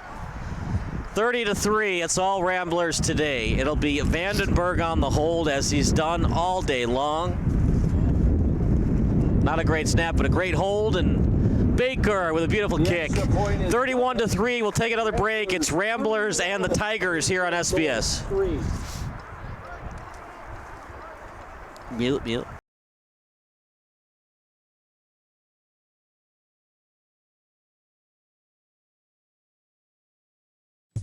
Are you looking for some good food after a Fenwick football game? Then head on over to O'Sullivan's Public House. Located on Madison Street in Forest Park, O'Sullivan's Public House has daily drink specials alongside a year-round beer garden. Open daily from 11 a.m. to 1 a.m. O'Sullivan's PH offers dinner until 10 p.m. Even cooler, O'Sullivan's offers a late-night menu until 11:30 p.m. on Fridays and Saturdays. On the weeknights, O'Sullivan's has a late-night menu until 11 p.m. And for the fall season, 31-3, it is all Ramblers today as we expected. And Jeremy, it's really impressive. They were actually down 3-0, so it's 31 unanswered points. Yeah, they left 51 seconds on the clock. Let's see what Plainfield North does. I wouldn't be surprised if Plainfield North just kind of tries to get a first down, try and get some momentum going into the half. And into the end zone. It's an automatic dead ball in high school once it hits that end zone. And nothing's really gone well offensively since that opening drive, but you're down 28. You got to be aggressive here. You can't take a knee. Oh, yeah, and that previous drive, they had something positive going, and then once again, not recognizing, hey, could be a potential delayed blitz like it was, and that led to a tip drill pick. And how intimidating does it have to be on kickoffs when you see just a group of Ramblers get down and just start barking like dogs? How intimidating does that have to be? And I'm surprised I ran the ball there. You could call a timeout. See what the coaching staff for Plainfield North wants to do. Pickup of about 8. Honestly, the Ramblers could call a timeout to try to get the ball back again. Yeah, but I kind of like this nice little sportsmanship here by the Ramblers, not doing that. They're already up 31-3. So why really dampen the soul when there's the whole entire second half to be played? Anthony Imbordino is the head coach for Plainfield, and he's going to be conservative to end the half. I'm surprised they even hand off the football. The clock and the yeah. play clock were synced together. You could have just said, all right, we're going to half. 7.9 remaining. Clock will reset momentarily, and now it will, and Loyola will refuse to call a timeout. And that'll do it for the first half. All Loyola today, partner, 3 interceptions, including a pick 6. Fitzgerald has been great. They've used 3 different running backs, and they all have been decent running the ball today. Oh, yeah, they have all been getting positive yards, and that's what this Loyola Ramblers wants to do. They like to set up that passing game off of the running game, just like to keep that defense guessing. Well, if my math skills do me well, it's 31-3 going into halftime, which means the final score will be 62-6, right? Probably, unless if it's the backups coming in, which I would not be surprised if that happens. And once it gets to a 40-point lead, we will have running clock. That won't be much longer. It's a tough day for Plainfield North. Now, it has happened before in the game of football, that famous wild card game where the Bills were down 35-3 and Frank Reich led them back. And, of course, last year, the Colts were up 36-0, and they did not win that game. That's true. The Colts, against the Vikings. We've seen it. We've seen it time and time again. And we've seen it with the Kansas City Chiefs in 2018 in the divisional round against the Indianapolis Colts with Andrew Luck. Yeah, that was, I think, 27-0.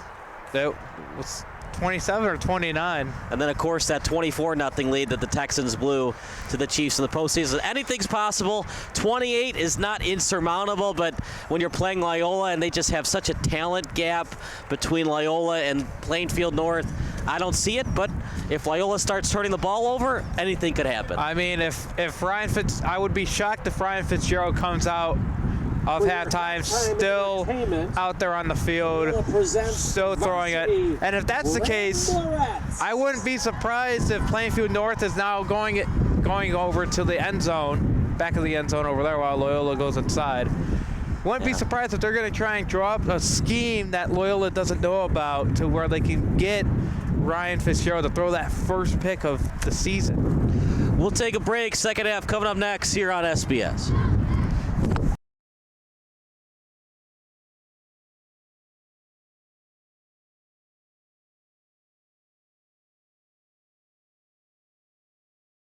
Todd Helton, a man synonymous with the peak of Coors Field hysteria, the 5-time All-Star and 4-time Silver Slugger winner, was beloved by Rockies fans for his fantastic play on both offense and defense.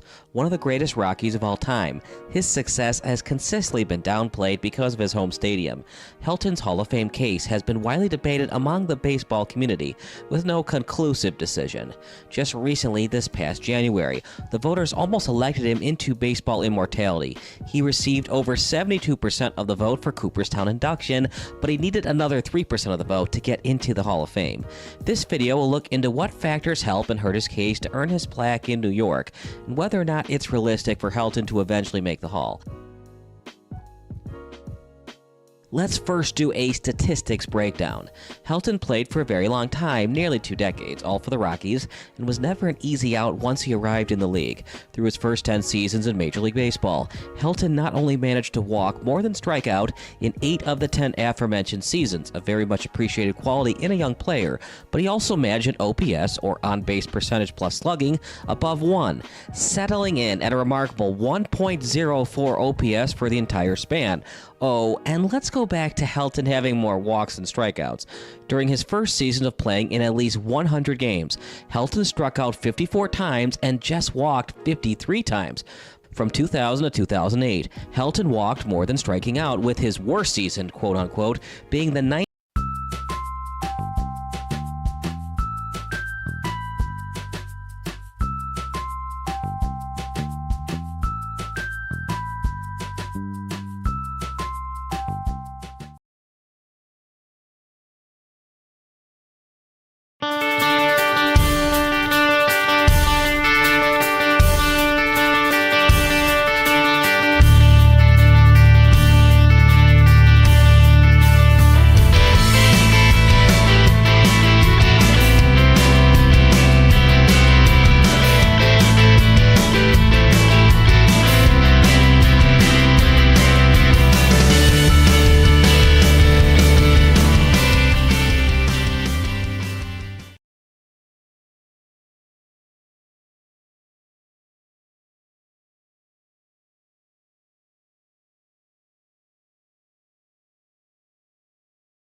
The early 2000s was a weird time for the NBA, a post-Bulls Jordan league that lacked an overall depth and talent, yet was the last premier era of the NBA big man.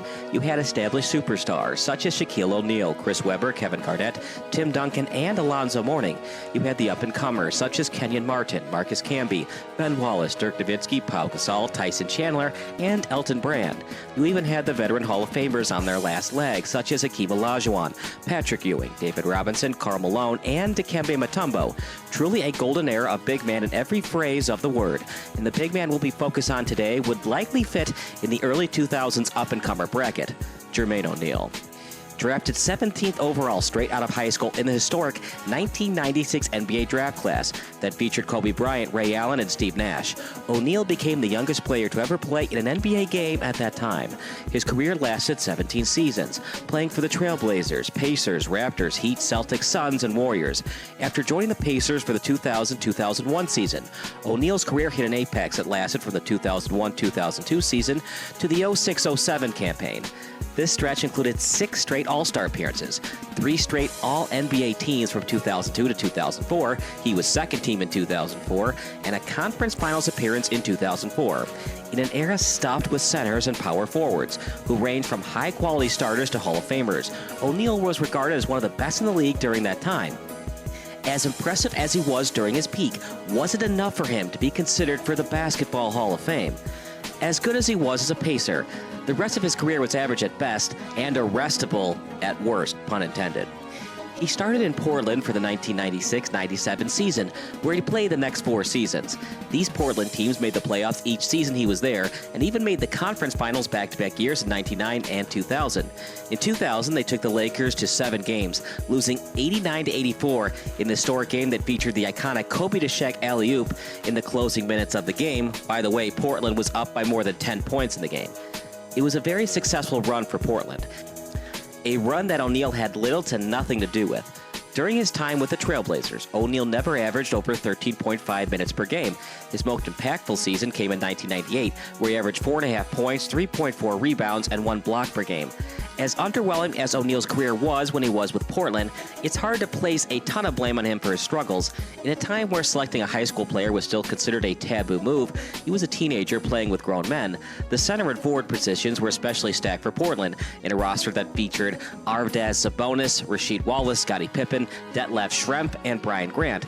Unless they're an instant generational talent, it's extremely hard for a young prospect to get playing time for an NBA team contending for a title. You even see this in today's NBA, with the Golden State Warriors still trying to figure out how to fit their younger prospects into the rotation.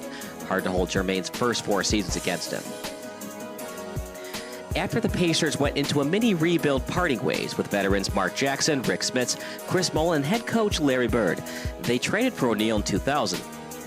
He was put into their starting unit and instantly made huge strides, posting career highs in every major statistical category other than field goal percentage, which makes sense because he went from taking 3 to 4 shots per game to 10 plus. He would average 12.8 points, 9.8 rebounds, and 2.8 blocks for the 2000-2001 season. His next 6 seasons would be what defined his stardom, as he would team up with future Hall of Famer Reggie Miller and future Defensive Player of the Year Ron Artest. But with an aging Reggie Miller and the unpredictable personality that was Ron Artest, O'Neal ultimately became the best player and most valuable player for the Pacers during this time. He averaged 20.4 points, 9.9 rebounds, 2.1 assists, and 2.4 blocks per game, shooting 45.9% from the field between 2001 to 2007. He also had 39.3 win shares, 25.7 defensive, 13.6 offensive, a plus-minus of 1.7, 1.0 defensive, and 0.8 offensive, and a player efficiency rating of 20.3 in those seasons. To put these stats in context, one player who puts up similar numbers to O'Neal in today's game is Domantas Sabonis. While a much better passer than O'Neal ever was, and not quite the defender, Sabonis has 43.5 win shares, 25.8 offensive and 17.7 defensive, a plus-minus of 2.3, 1.3 offensive and 0.9 defensive, and a player efficiency rating of 19.3. Sabonis just recently finished his 7th season.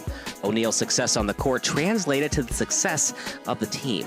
The Pacers would win 312 games to 262 games lost and make the playoffs 5 out of 6 possible seasons from 2001 to 2002 to 2006 and 07. His play would get him into 6 straight All-Star games, the 2001 to 2002 Most Improved Player Award, and 3 All-NBA teams. His best season was in 2003 to 2004, where he averaged 20 points, 10 rebounds, and 2.6 blocks. He started 78 games that season, made second-team All-NBA, and finished third in MVP voting. The Pacers would go 61-21 that year and make it to the conference finals, where they lost in 6 games to the 2004 NBA champion Detroit Pistons. By 2004, O'Neal was certainly in the conversation with best big men in the league. At that time, that conversation included players like Shaquille O'Neal, Kevin Garnett, Tim Duncan, and Dirk Nowitzki, 4 players with Hall of Fame resumes, if they're not in already. But it would be the 2004-05 season that would define O'Neal's career, and not in the way anyone would have hoped. The Pacers started off the season hot with a 7-2 start, which would have projected them to finish the season 64-18, 3 wins better than the last season of 61-21. Then, in a game against the Pistons on November 19, 2004, it all came to a crashing halt. The Pacers had a commanding 97-82 lead over their division rival in the closing minute of the road game in Detroit. After a hard foul at the rim on Ben Wallace by Ron Artest, an enraged Wallace came after Artest. Wallace had to be held back by teammates and security for multiple minutes, while Artest was moved by the scoring table, where he started to lay down. As Artest lay down on the scoring table, a fan threw a drink at him, which instigated a brawl that caused Artest and teammate Steven Jackson to run into the stands and throw punches at the fan. This incident was ultimately dubbed Malice at the Palace, a notorious brawl that transcended basketball and changed the landscape of the NBA forever. As some fans eventually started to run onto the court, O'Neal punched a man in the jaw who was running at him. He was subsequently charged with assault and battery for his role in the incident and was sentenced to a year of community service.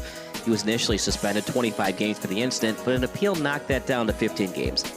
Though O'Neal had a limited/non-instigatory role in the Malice at the Palace, it certainly left a black eye on his legacy as an NBA player. Not something that bodes well for a Hall of Fame case. Once O'Neal got back from a suspension in December of 2004, he was never really the same player. On top of the suspension, he had to miss multiple games during that season with a lingering shoulder injury. He finished that season with 44 games played, and the Pacers finished with a 44-38 record. After beating the Celtics in the first round, they were ironically bounced in the semifinals by the Pistons. While O'Neal was able to make the All-Star team for 3 straight seasons following the Malice at the Palace, his play and ability to stay on the floor started to seriously decline. In his final full season with Indiana in 2007-08, he played in 42 games, starting in 34 of them. He averaged 13.6 points, 6.7 rebounds, and 2.1 blocks in just 28.7 minutes per game, all sizable drops for the numbers he put up in his prime. 2007-08 was the first season he would make the All-Star team since 2000-2001, and he wouldn't make any more of them for the rest of his career. He was traded to the Raptors in the offseason 2008. By the 2008 All-Star break, O'Neal had missed nearly a quarter of the season and had lost his starting spot to up-and-coming center Andre Bargnani. He would be traded to the Heat later that season and would finish his 41 games in Toronto, averaging 13.5 points, 7 rebounds, and 2 blocks. His 2009-10 season in Miami would be his last decent season in terms of his health and productivity. He would play 70 games, averaging 13.6 points, 6.9 rebounds, and 1.4 blocks while playing 28.4 minutes per game.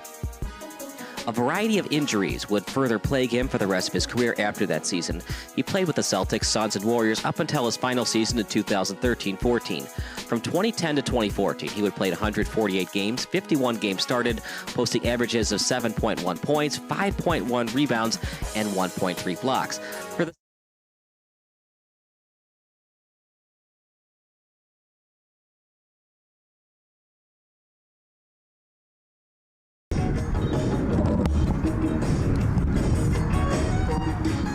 Good evening, everybody. Kyle Smith alongside Jeremy Stouter. As the second half's about to start between the Ramblers and the Plainfield North Tigers. It's all Ramblers as we thought it would be, partner. They were down 3-0 and then 31 unanswered points to end that first half. Yeah. Well, Ramblers just look way too dominant. Plainfield North only has Coleman as their special player, and their offense after that first drive just couldn't get anything going as the Ramblers are getting set to receive the opening kickoff for the second half. So not only is Plainfield North down 31-3, but they have to kick off to the Ramblers to start the second half. It's going from bad to worse right now for the Tigers. Yeah, hopefully their coaches for the Tigers of Plainfield North set up something during halftime, came up with a new game plan for the second half, threw the script away because the script just was not working for them in that first half, as here goes Coleman getting set to kick it off. Coleman will kick as they start with a little bunch formation. Onside kick. Did it go 10 yards? A lot of North players around it, and the Tigers got it.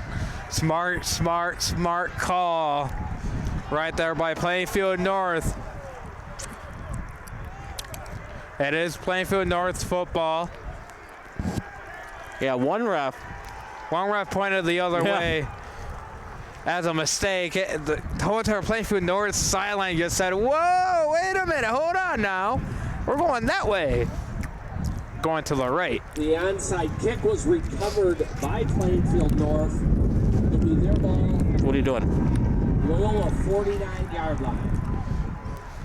That's a great way to come out of the halftime break for Plainfield North. Do an onside kick. Going back to the New Orleans Saints versus the Indianapolis Colts in Super Bowl of the 2009 Super Bowl. 2 in the backfield, including Braxton Bartz. That's a little handoff. Didn't get much on it. I didn't like that play call after recovering the onside kick. The ball carrier. Not a big fan there either. You haven't done much running the ball all night. The only time you've gotten positive yards is through the air. I would have liked to see an out route to Coleman there. But you know what? You got to get 10 yards, and now you're 2 yards closer, and you got 2 more chances to do so. Well, I mean, at this point in the game, you now have 3 more chances to do so. Yeah, I mean, it's got to be within reason. You're down 28. Would you go for it on 4th and 8 at the opponent's 48-yard line? Yes and no. 4th and 5, yeah. 4th and 5 or less. 2 in the backfield. Not the greatest snap in the world. Clean pocket for Bones. And he just did not get it complete to Clark. Not a great throw. 3rd and 8 coming up. Not a great throw. Not great pass protection either. He got ahead as he threw the football. It's kind of why the throw was behind the mark, behind the receiver as well. Just has no time to throw the football. Plainfield North just can't get anything going offensively. This just shows how dominant Loyola is on the defensive side. 3rd and 8, you got to get at least 5 yards to consider going for it. 1 in the backfield. And he throws it out to the sideline. Try to get it complete to Clark. And 4th and 8 coming up. And looks like they're going to keep their offense out there. They're going to go for it. I disagree, but then again, you're down 28. You're not going to have many more times in the game to get back in it. No, I wouldn't be surprised if the Ramblers just come out, just hand the ball off, waste a lot of clock this half, just take the 31-3 win. That's what the final score ends up to be, but who knows? It is Loyola football. I think they'll pass it a couple more times. Fitzgerald's day might be over. It might be a halfback pass. Nope, it's going to be a pooch kick. And that somehow got through. And after all that, it's going to go inside the 10-yard line. We'll go all the way to the 1. It's still going as they try to waft it to the 1, all the way to the 2. Worst starting field position for the Loyola Ramblers all game long for both teams. I mean, the Ramblers haven't had to punt the football. That's one of the coolest pooch kicks I've ever seen. He got it somehow. He got it through the attempted blocker arm. Coleman he's a special football player. He's a generational talent. Just by today's my first time watching him today, and he's a generational talent. He's like, in baseball you say a 5-tool player. He's a 10-tool player. He just does everything. He kicks, he punts, he runs, he plays wide receiver. You could even do a halfback pass if you want to. And just gets out of the end zone. Yeah, he just got right back to the line of scrimmage. He got hit in the end zone. lucky enough to use his strength a little bit, McPherson, to get back to the line of scrimmage. If in doubt here, partner, if there's any kind of fumble in your own end zone, just take the safety. Do not allow them to score a touchdown here. Oh yeah, just if I'm Fitzgerald and if I fumble the snap, if I have time, I'm going to pick it up and look to throw or run. If not, no, they're coming out passing. They're going to pass in their own end zone. Those are the pros of having a 28-point lead. There's not really any cons. In fact, there are no cons. Yeah, gain of 2 yards. Got to the 4-yard line on that play. Armstrong on the tackle. There's only 2 times when you usually pass it and you do a swing pass in your own end zone. Number 1, you're down by 28 and you have to do it, or number 2, you're up by 28 and you can do that. And you can get away. Because if it's a safety, it's now just 31-5. It's not like it's 31-10. Right. Wouldn't be surprised if they just hand it off, trying to gain some more yards, just for their punter to get comfortable punting. Going to be a direct quarterback sneak for Fitzgerald. He's still on his feet. He dives for the right first down marker. What a run. See where they spot it. Yeah, the chains move. What a run by Fitzgerald. It's a nice run for Fitzgerald, partner, but Plainfield North, you got to wrap up. That should have been a 4th down all the way coming up for the Ramblers. Without a doubt. Even if he got 1 or 2 yards on the play, he got through that offensive. He got through the line of scrimmage with ease, and then he carried the defender to the first down. Yeah, can't have it. If you want to win in the playoffs, got to do better on those gang tackles. You got to have it. Nice completion. Aaron Gadaddy. Great Another throw. Nice, yeah. Great throw by Fitzgerald. Rogandande on the catch. And it often looks like it's going to be a bad throw, especially when you have to go against the wind. Those are some of the toughest throws to make. A spot at the 24-yard line. But a good drive so far. Good drive right here by the Lamb. And now you'll probably see some plays you don't normally see from Loyola. They can expand the playbook a little bit here.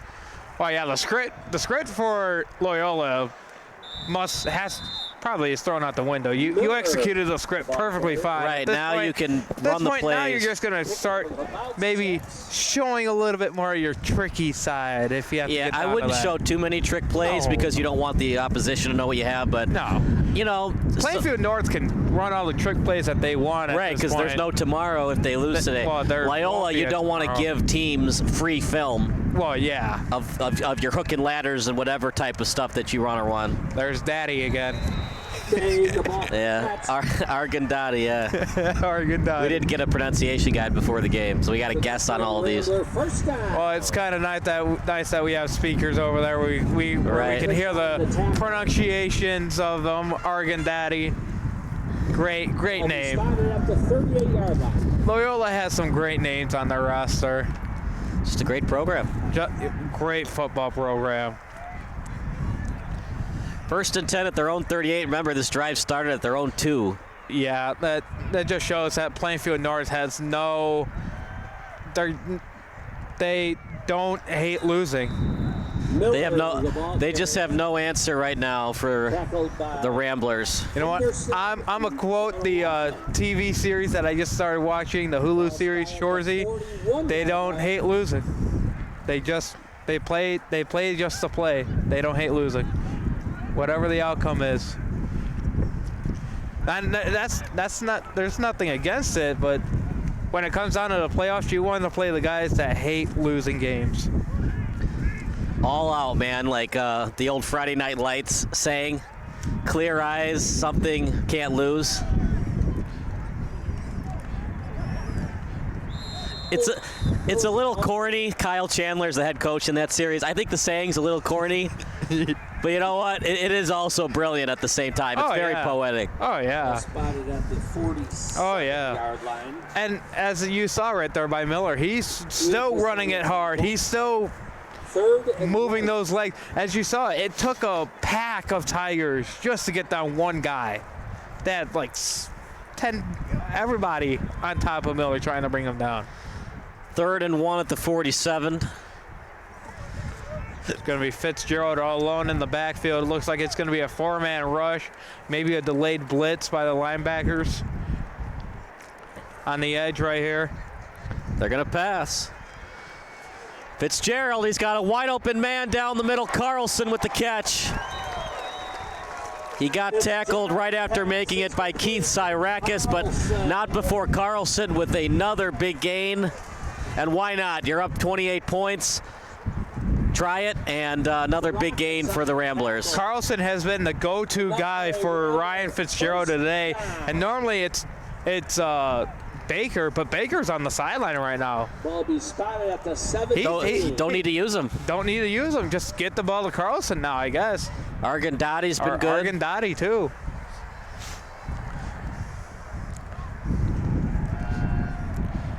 First time we see Fitzgerald roll out of the pocket. Well, second time today. Yeah, that's not good quarterback play.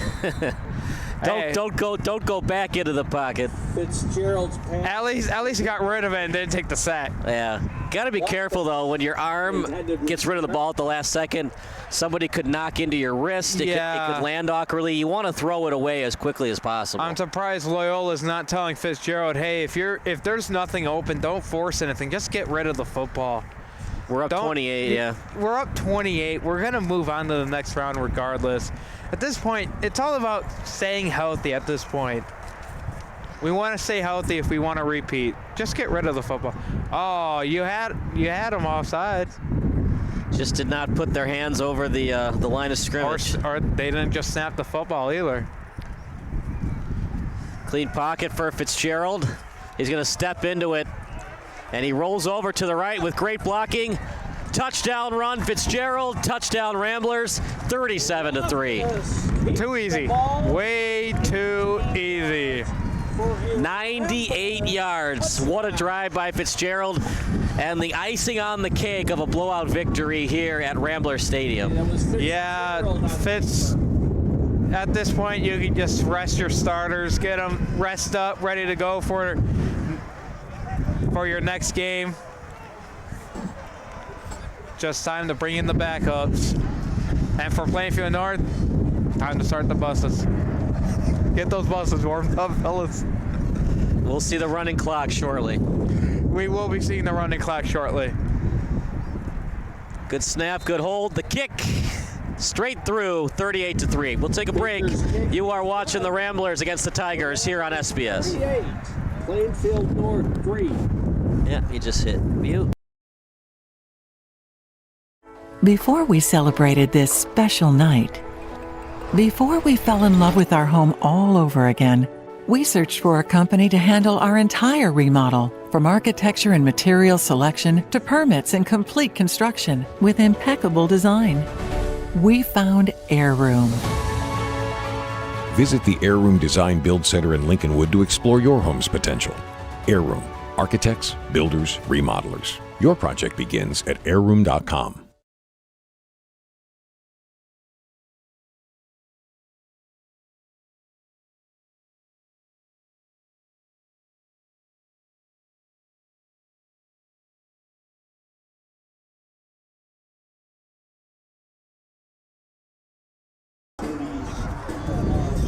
$38-3, 38 unanswered. Look at that. I mean, this is cool. That is very intimidating, especially when you have to have the players. Some of the players hold them back too.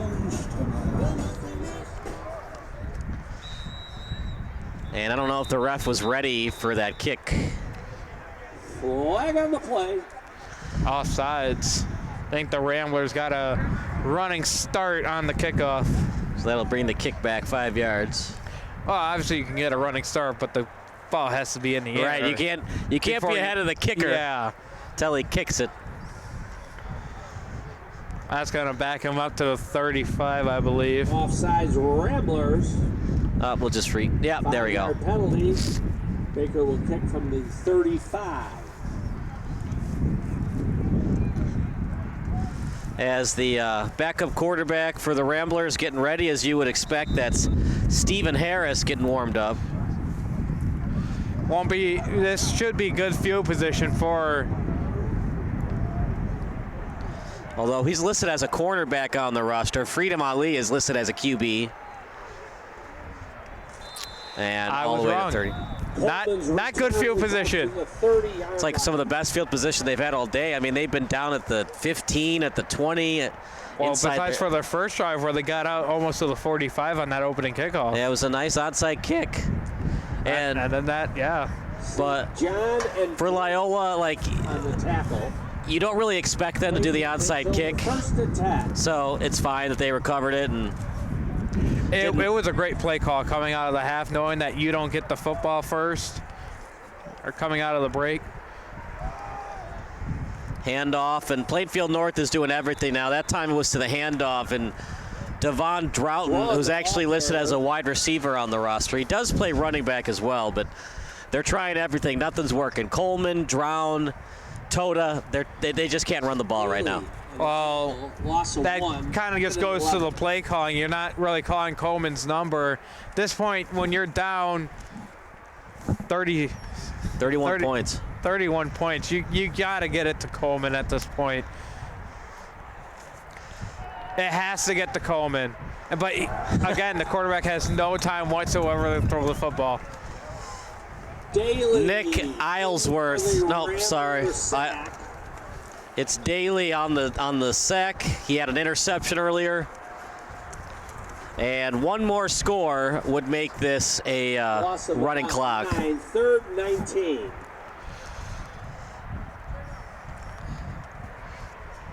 I give Plainfield North a lot of credit. Actually, there is another 13 on Loyola's roster. It's Lucas Hollibar. He's the senior, 175-pound senior. With 3rd and 19 up in the air. That was close to being completed, but just ran out of real estate. Incomplete. Did the wide receiver in Elias Moy. Well, if you're down 31 points. Make it 4th down. Might as well punt. That's what they're doing. Smart call here. Bring out the punting team. At this Coleman's point, going to drop back. At this point, partner, you can see what the other quarterbacks can do. It's not really Bone's fault, but you got other QBs. You got Lucas Alvarez, Brandon Henderson. At this point for the Tigers, maybe see what you have next season. Yeah, and sometimes that's all you need to do. Bring in a fresh quarterback and boom, your offense is playing really good. Possibly, or just, you don't want your quarterback to get hurt, and you want the players to have fun. This is not fun right now, so it's not working with 15. See if you put another quarterback in and see if it sparks the offense a little bit. It's never fun getting blown out. I know. I've been in many situations where all my teams got blown out. So being a Bears fan, I know how fun sitting through blowouts are. The thing about the Bears is they usually don't get blown out. They just break your heart. Or a savings plan for college. Yeah, and then of course you're in these Facebook groups, and it's all about Tyson Bagent's better than Justin Fields. The Bears' offense is better. Relax. Against the Raiders, sure. I want to see what Bagent does against a good quality defense. Bagent. For the Rams. Bagent. He's the secret Bagent man, though. I guess. As Hollombard in the game now. Hollibar is complete to Pezza. Pezza, great name, Pezza. Pickup of about 4, 2nd and 6 at the 37. The best name on this team is Aaron Apia Kubi. That is a great name. It's pretty great. Pretty sure we'll get to see him probably come along fourth quarter time. Honorable mention, Emmanuel Ofasu. Holobar looking good. That's back-to-back completions as it's completed to Pezza. I think Pezza and Holobar has a lot of practice time together, being the backups. So they got that connection going. Got that team chemistry going. You ever eaten Pez candy? No. Oh, I love Pez candy. You like Pez candy? I love Pez candy. I haven't had it since I was like 15 years old. It's pretty awful. Not gonna lie. Man, great way to ruin my childhood. This is bad, man. Any kids listening? It's like the Aldi's version of Smarties, and Smarties isn't very good. It is. They're going to mark him right at the line. They're going to give it to him. On the keeper. It's enough for a Rambler. First down. Everything's going your way. The backup quarterback's getting the first downs. I think they must have thought it was going to be 4-down territory for the Ramblers because they ran a QB sneak. They ran the tush push. Right. I mean, you want to get this over 40 points as soon as possible. It's a cold day. I'm sure Plainfield North isn't having any fun. Let's get this running clock and get this game over. I mean, if you're Plainfield North and you just want this game to get over, wouldn't you then just tell your defense, all right, if they're running right at you, just go. Well, you still. All right, have fun. No gain. You still play hard, but for Loyola, you want to get it to the running clock. The clock runs, and less chance of an injury because you run less plays. Well, yeah, because literally every break, besides the timeout, the clock would just keep on running. Yeah, so even on a touchdown, extra point, it just keeps running. Trying to draw him offside is Holobar. Plainfield North is very undisciplined. They always have one or two guys trying to jump the snap, as they call it. Yeah, they're trying to get any kind of advantage possible. Holobar completed, but he's drilled. What a hit. Look, they're not going to win this game, but Plainfield North is still playing hard for their head coach, as that tackle was delivered by Daniel Lee. Daniel Lee, what a hit. And at this point for Plainfield North, you're just building some more resume for these guys, getting some tape on them. So that when you go into next season, you're talking, hey, this is what we did wrong, this is what we did good, this is what we need to improve on, and they have a lot to improve on. Well, it's hard to fully rank how you did when you played Loyola. I mean, IHSA Catholic looked bad against Loyola. Look at that pitch play. Everything working for the Ramblers today. McHugh with the big gain. Late flag came in. Flag on the play. And this might be going back. He had a huge hole, and you always wonder why the hole was that big. Because cheating took place. Yeah, but once again, though, that flag came in really late. If it is holding, refs are discussing it. Well, they say 2 o'clock is the warmest part of the day. It feels like it got colder. The sun went away. It's more cloudy. Block in the back against the Ramblers.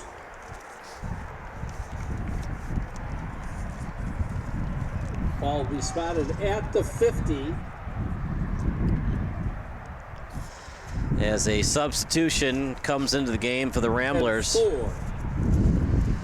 As Conlon Kane is in.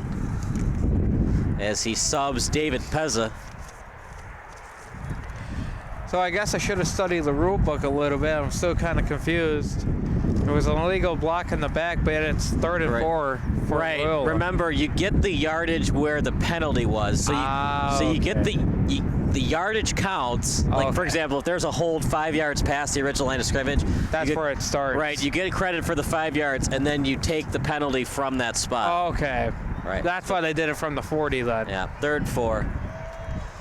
Completed. Nice pitch and catch, Plainfield North. You'd like to see a little bit more effort right at the line of scrimmage. It's just too easy for these wide receivers to get separation right at the point of attack. Yeah, I think at this point, Plainfield North is, at this point, just ready to go home. Look forward to next year. The complacency is starting to take place. Yeah, the indifference. The pass rush hasn't gotten there all day. You got Fitzgerald early on to move around in the pocket a little bit. Other than that, it's just been clean pockets, and you're not really getting anywhere with the push. Another handoff that goes 5, 6, 7 yards because there's no initial push by that defensive line. And that time, I mean, that's just old school, barreling into the defender type of football, Walter Payton type of football.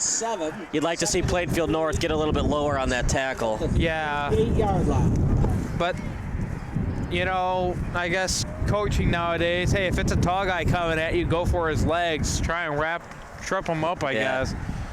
Miss the old days where you just lower that shoulder right into the chest area, trying to peanut punch that ball out. Yeah. You don't see that anymore in any type of level. It's rarely done now.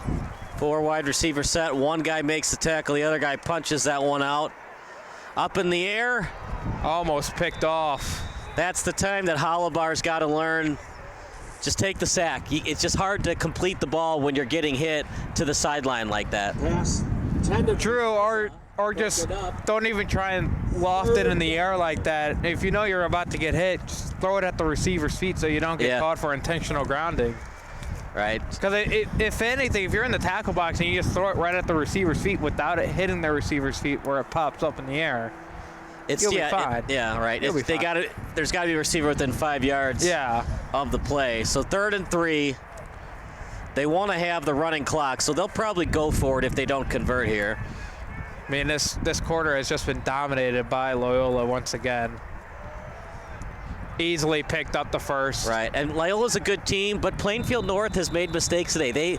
I think they're a better team than 38-3. Oh, yes. I think if they were facing anybody here in AA besides Loyola that wasn't undefeated like Loyola, this game would be a completely different story. True, but I also think Plainfield North has made one too many mistakes. Even if they had played Naperville Central or Barrington, I still think it would be a blowout. Costly mistakes. I mean, it started off with that first drive where your defense didn't step up at all, and Loyola just marched on the field and scored. And since then, your offense doesn't have the confidence anymore. Your defense, please join us. Right. Your defense only got one stop in this whole entire game. Loyola Academy Chapel. But Mass will begin. Other than that, it hasn't been. Conclusion of the game. It hasn't been good at all for Plainfield North. And then on top of that, you had the quarterback throwing picks, bad throws that you shouldn't want your quarterback to make. And the offensive line just was terrible today for Plainfield North. Got shadow days, open house, fine arts night, sports nights, and more. Come experience. 38-3 as we stick with the action going into the fourth quarter. It was 3-0, and then it wasn't. And then it just said, hello. Oh, hi, nice field goal. 7, 14, 21. Now 17, but 17. Right now. 24. The field goal that we thought was no good, that actually was good. It's just it's all Loyola today. And then what happened on that next drive for Plainfield North? A pick six. Right, yeah. I mean, that really did end Plainfield North. They were still kind of in the game at 17-3, and just an egregious pass by Bones, one that he'd love to have back. And after that, it was all Loyola. Can't have it. Loyola's at their own 2, and then Ryan Fitzgerald with a run right up the middle to get the first down. Just can't have it. Yeah, and it was 3rd and 10. Yeah, it just at that time, and he got 10 yards and got the first. Great catch by Pezet. Late flag comes in. Extracurricular going on over there. And at this point, both coaches need to tell their player, what are we doing? What are we doing? The game's over. Why are we still pushing and shoving after the whistle? What are we doing? Frustration. I mean, nobody likes losing 38-3. Nobody likes driving. Remember, Plainfield is very far south. It was a long drive to Wilmette today for them. And it's going on the Ramblers. Unsportsmanlike penalty on both teams. Oh, never mind. They offset. So we'll reset at 1st and 10 at Plainfield's 34. Holobar looks good, partner. I mean, Fitzgerald's just the better player. Yeah, Fitzgerald just proves that he makes those better reads. He knows when blitzes are coming. And that's kind of why Fitzgerald came in as the starter last year as a sophomore, and has been the starter since, and Holobar has been the backup ever since, just because he hasn't been able to make those reads as constant as Fitzgerald has. Fitzgerald throws a better ball too. He does. He has that deep ball. He knows where it's going. It's been very rare that it's been just a clean miss today by Fitzgerald. Yeah. the incompletions were completely on him. Except but very for, rarely. Yeah, very rarely. The one throw, the Baker, where it hit Baker in the hands, he did this. He knew that it was behind him. Baker also got up and said, it hit me right in my hand, so I should have caught the football. And then the screen pass over here at the 10-yard line in the first quarter, in the second quarter, that just was well short. That was just a terrible throw by Fitzgerald. And he'll learn how to do that. Those sideline to sideline throws are very difficult. Dangerous pass by Holobar, but somehow complete. It's a couple of times he's thrown those hospital passes, but he's been able to get it through to Conlon Kane. And again, Plainfield North trying to plead their case that they have the football. Plainfield North came up with the football, but they're saying he was down due to forward progress. Yeah. And Holobar again getting the hit as he throws the football. Well, he's got to get the ball out a little quicker, but yeah, you're right. The pass rush has come to play finally for Plainfield North. It's just 2 quarters too late. 2 quarters too late. And the pass rush is showing up, but the running rush isn't there at all whatsoever. They can't run the ball well today. They just can't get any push by their defensive line. Enough for a Rambler first down. Man, I feel like I'm watching Notre Dame football all over again right now. Which Notre Dame football? Remember, there's Dr. Jekyll, Mr. Hyde of Notre Dame football. I'm thinking of the Notre Dame football against USC. Look, they played well, don't get me wrong, but Caleb Williams was awful. Caleb Williams proved why he does not deserve a repeat as Heisman Trophy winner. Right, he'll still be the #1 pick, though, come April. Handoff off the right side. They're going for the legs. They're going for the football. Plainfield North just wrap up and take them down. Well, you want to have one more shot at it. Try to get the ball back. I mean, I get it. You're trying to get the turnover.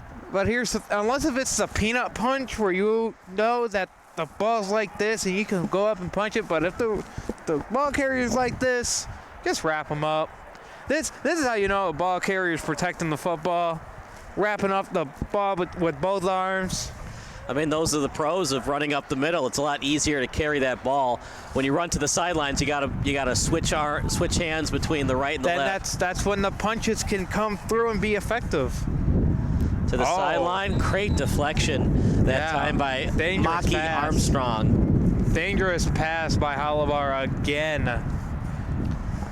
He's struggling a little bit, but he's also had some nice throws. He has some nice throws. It was a great job by the receiver on that last passing play. Not this one that just happened, but the previous one where Holobar got hit and the receiver came back. That was a great job by the receiver, knowing the situation of what was going on, knowing that there was a crowd of white jerseys around, and he came back and he got that football. So they're up by 31. There it is.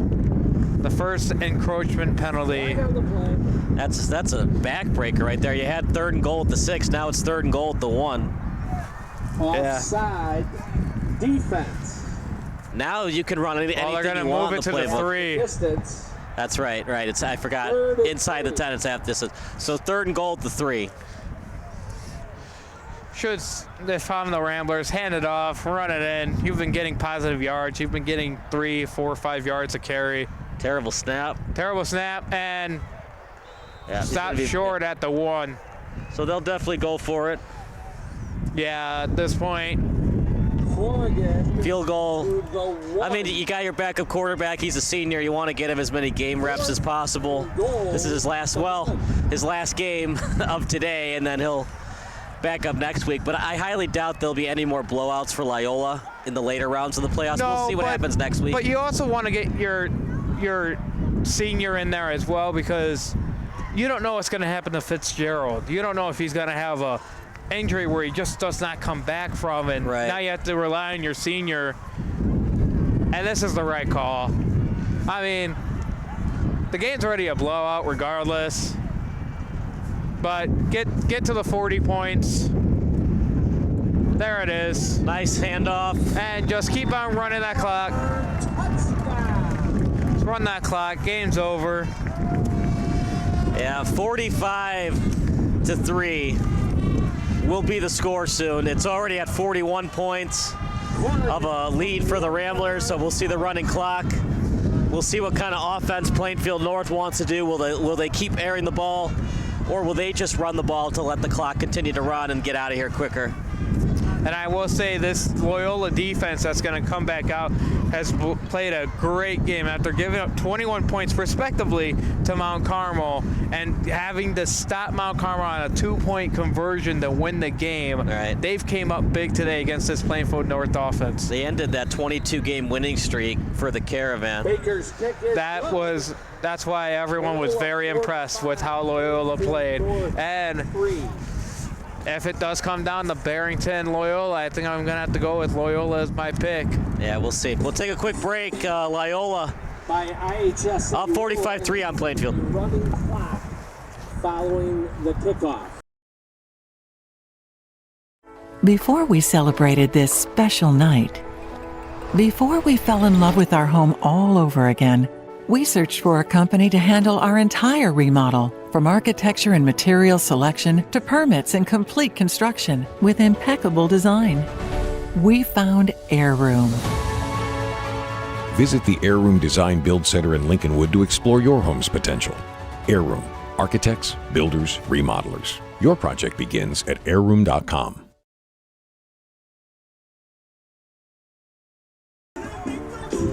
Great song. Super Freak, 45-3. Loyola over Plainfield North. And there goes the crazies on the bench for Loyola. Look, the other team could do it too. You try to psych them out on the other sideline.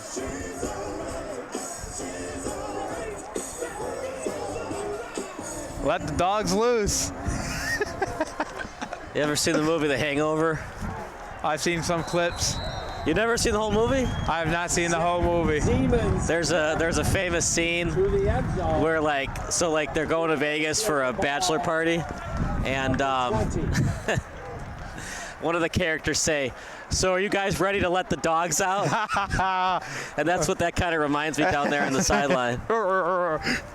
They're about to let the Ramblers go wild. Not the Huskies. It's a type of dog. It's a type of dog. It's a cool mascot, man. It is a cool mascot. Maybe that's the problem with Plainfield North. If they had a cooler mascot, they'd be in this game. Hey, we've got enough tigers. We got enough lions, okay? Let's be called the pythons. Or the jackals. Are you a Family Guy fan? I am a Family Guy fan. You ever seen the jackal bit? Yes. It's a jackal. It's a jackal. Is it a jackal? If it wasn't a jackal the first time, why would it be a jackal the next 35 times? Plainfield North Jackal. See, it just rolls off the tongue. So it's a Plainfield North Pythons. It rolls off the tongue. Plainfield North Tigers doesn't roll off the tongue all that well. Come on, we could do better than that. Yeah, come on, Plainfield North. Wide open man in Coleman. One of the few good throws today for Bones. Just too little, too late. But hey, he's playing hard today, and now he's holding that shoulder. He's holding that shoulder. So that will most likely do it for his afternoon. It's Coleman a junior or a senior? He's a junior. So, yeah, let him rest up, come back next year, improve on this year. He's holding that collarbone area. Might be a long-time injury for him. Might be a bruise. I do appreciate the refs coming over, checking in on him. Don't know why 3 of them have pink whistles. Breast cancer awareness. But what isn't July Breast Cancer Awareness Month? I thought it was October. Oh, it is October. Okay, well then that would make sense. Well, yeah, that's why the cheer squad has pink bows on, so I guess it is October for Breast Cancer Awareness Month. And I remember the NFL used to have pink gloves, pink everything, and now they don't do that anymore. Yeah. It's very disappointing on how the direction of the NFL is going. That's because Roger Goodell is the fun police. He shouldn't be commissioner. Yeah, who would you have as the commissioner? someone other than Goodell that actually knows what the heck he's doing. They make money every year. They do. The owners love him. They make money. But everyone hated the fact that he agreed to Amazon Prime being Thursday Night Football last year because all the games Honestly, were terrible. though, like, it is kind of fun when I watch it Amazon Prime.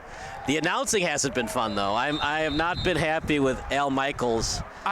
There's no chemistry between them. Well, it's just awkward because Kirk Herbstreit is from ESPN. Yeah. And Amazon's trying to be the anti-ESPN, but they're also supporting ESPN. And Al Michaels is from NBC. He had all these years with Chris Collinsworth where he's been with them. Last year was just terrible. I think it would be better if they had Chris Fowler do it with Herbstreit. Yeah. They've been doing games forever. But it would make sense. Or have Chris Collinsworth with Al Michaels. It would make sense to have like ESPN. 3rd and 5. Joe Buck and Troy Aikman were done at Fox. Where are they going to go? Where are they going to go? ESPN together. Right. It hasn't really worked. You have the ESPN guy and the NBC guy working together. The other thing is too, he's been doing games for so long. Sometimes you lack interest in the job. Yeah. His calls just haven't been as good this year as that's a completion for the Tigers. Well, I feel like his calls just haven't been good since 3 years ago because now he's working for Amazon Prime where it's Thursday Night Football and he's thinking, oh, great, am I getting another 12-7 game? The games this year, though, have been good. They've been good. They've actually been scoring touchdowns. Now, the big issue that NFL teams hate this year is now you have to play 2 Thursday night games. And you have to have 2 Thursday night games on your schedule. Clean snap that time for Bounds. One-on-one coverage. Oh, look at that catch, but he's out of bounds. Way out of bounds. Intended target was Bart's. Pass is incomplete. If he was inbounds, that would have been a great catch. Still a great catch regardless. Great throw, too. He had all day to throw. Think to this right now with the running clock going, think this has been the best drive all game long besides that opening drive by Plainfield North where the quarterback has had time to throw the football, step into his throws, not trying to throw it off his back foot. Yeah. False start. Oh, man. That's brutal. Might be illegal motion, actually. 76. No, false start. Offensive guard or tackle. Offensive guard. Offensive tackle. 2nd and 15. Offensive tackle. I mean, you're not wrong. I just haven't heard a phrase like that in a long time. the guard or the tackle. There you go. I got to study the offensive lineman offensive tackle. The offensive tackle, offensive guard. You're being very offensive with your football lingo right now. Jaden Brown, the junior tackle, 220-pounder. Yeah, it was 76. I got called for it. I saw him move back before, again, on the motion. I think next year for Plainfield North, if I had to give them a suggestion, get rid of the motions. It's not working. Steps into his throw again. Great nice ball, pass. great catch. Yep.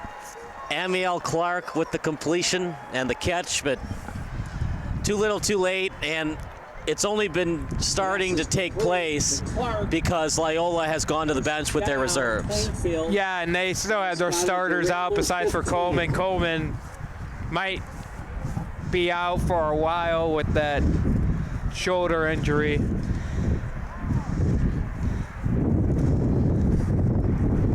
But again, Plainfield North has been giving their quarterback a lot of time to step into his throws this drive.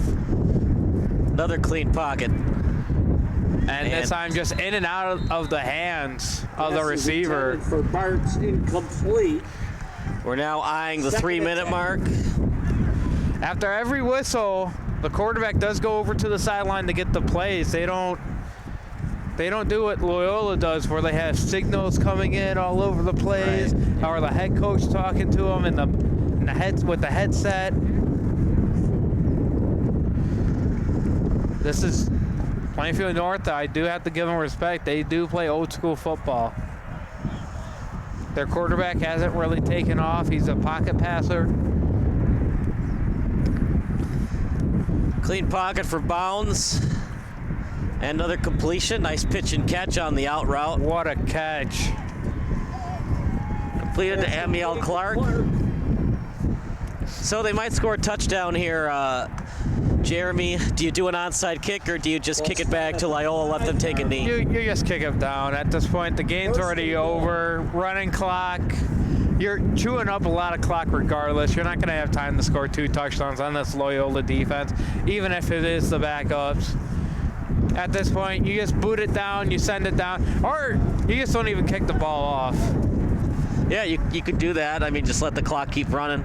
Handoff. Touchdown. And it's a touchdown. Should be a for, touchdown. Cameron Morris. There's the signal. It is a touchdown. Touchdown, Plainfield. Great fan appreciation by the Tiger fans. They drove a long mileage to get to today's game at Horster Field, and they just didn't play their A game. I'd say they played their C game, and Loyola played their A+ game. I'd say they didn't play an A+ game. I'd say they played a C+ game. The turnovers bumped them down from a B to a C, but then with this last drive, they proved that they got some fight still in them. They got to look forward to next year. Clock does stop with 1:41. Fans for Plainfield North, gotta love the away fans at every game you go to. The away fans are always fun to be around, listen to, because if something's not going right, you just hear them just going off. And they're gonna go for 2 here. Why not? Have some fun. Oh, the last second, able to cover 80 as he was gonna be wide open in the end zone and behind. Yeah, I didn't like that formation whatsoever, going for 2. Is no good. It was behind Bart's and 45-9. Yeah, you literally had 3. If the Ramblers wanted to, you would have had 3 guys unblocked running at your quarterback. Those types of plays never work out. Well, they wanted to throw it to Devon Drohan, but he was eventually covered in the last second. We appreciate you watching today's broadcast. If you enjoyed it, watch as many times as you like. We'll post to YouTube eventually as well. But it's been a fun one-parter. We saw some fight from Plainfield North. Just too much Loyola, too much Ryan Fitzgerald today. Too much Ryan Fitzgerald, too much Loyola defense stepping up and making plays like they have been all year long. Pick sixes, 3 picks, 2 of them off the tip drill.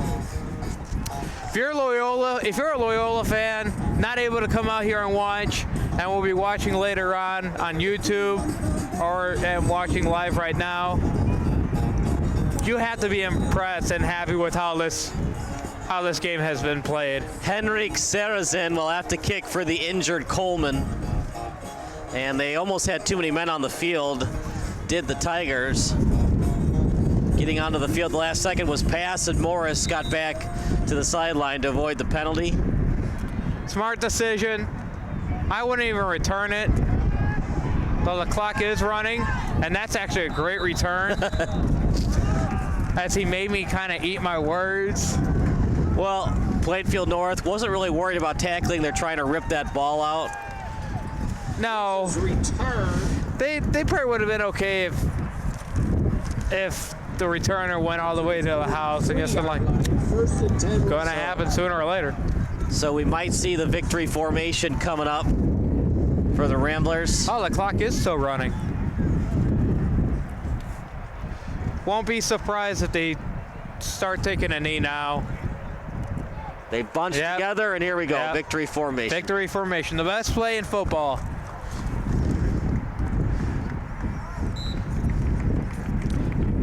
If you're on the winning side.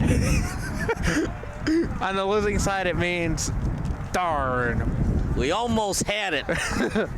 Well, most teams can say that. Yeah, this. Not trying to throw any shade at any Plainfield North fan Look, out there. The fans for Plainfield North kind of knew this was a possibility today. I think Plainfield North almost showed up late today. I think they didn't want to come out and play today First drive they did, and after you just sensed it after Loyola scored to make it 7-3. Plainfield North, you kind of saw the size of disbelief. Oh my goodness, it's going to be another Loyola blowout. That's what happened today. Our player of the game, Ryan Fitzgerald, what a game he had, running the ball, throwing the ball. He's one of the best quarterbacks in the state. It showed today. Yeah, 2 total touchdowns for Ryan Fitzgerald. Impressive. And of course, I'm going to have to go with the defense as the team. Yeah, 3 picks. 3 picks, couple sacks late in the game. Pick 6. A pick 6. They did it all, and that's Loyola Ramblers' MO. We need our defense to step up and make plays. We rely on our defense to make our offense flow. So for our excellent crew, for Serge Ower, for Chelsea Soto, for Kyle Anderson and Jeremy Stoddard, I'm Kyle Smith. That does it for our broadcast. And we will see you next time on NFHS Network.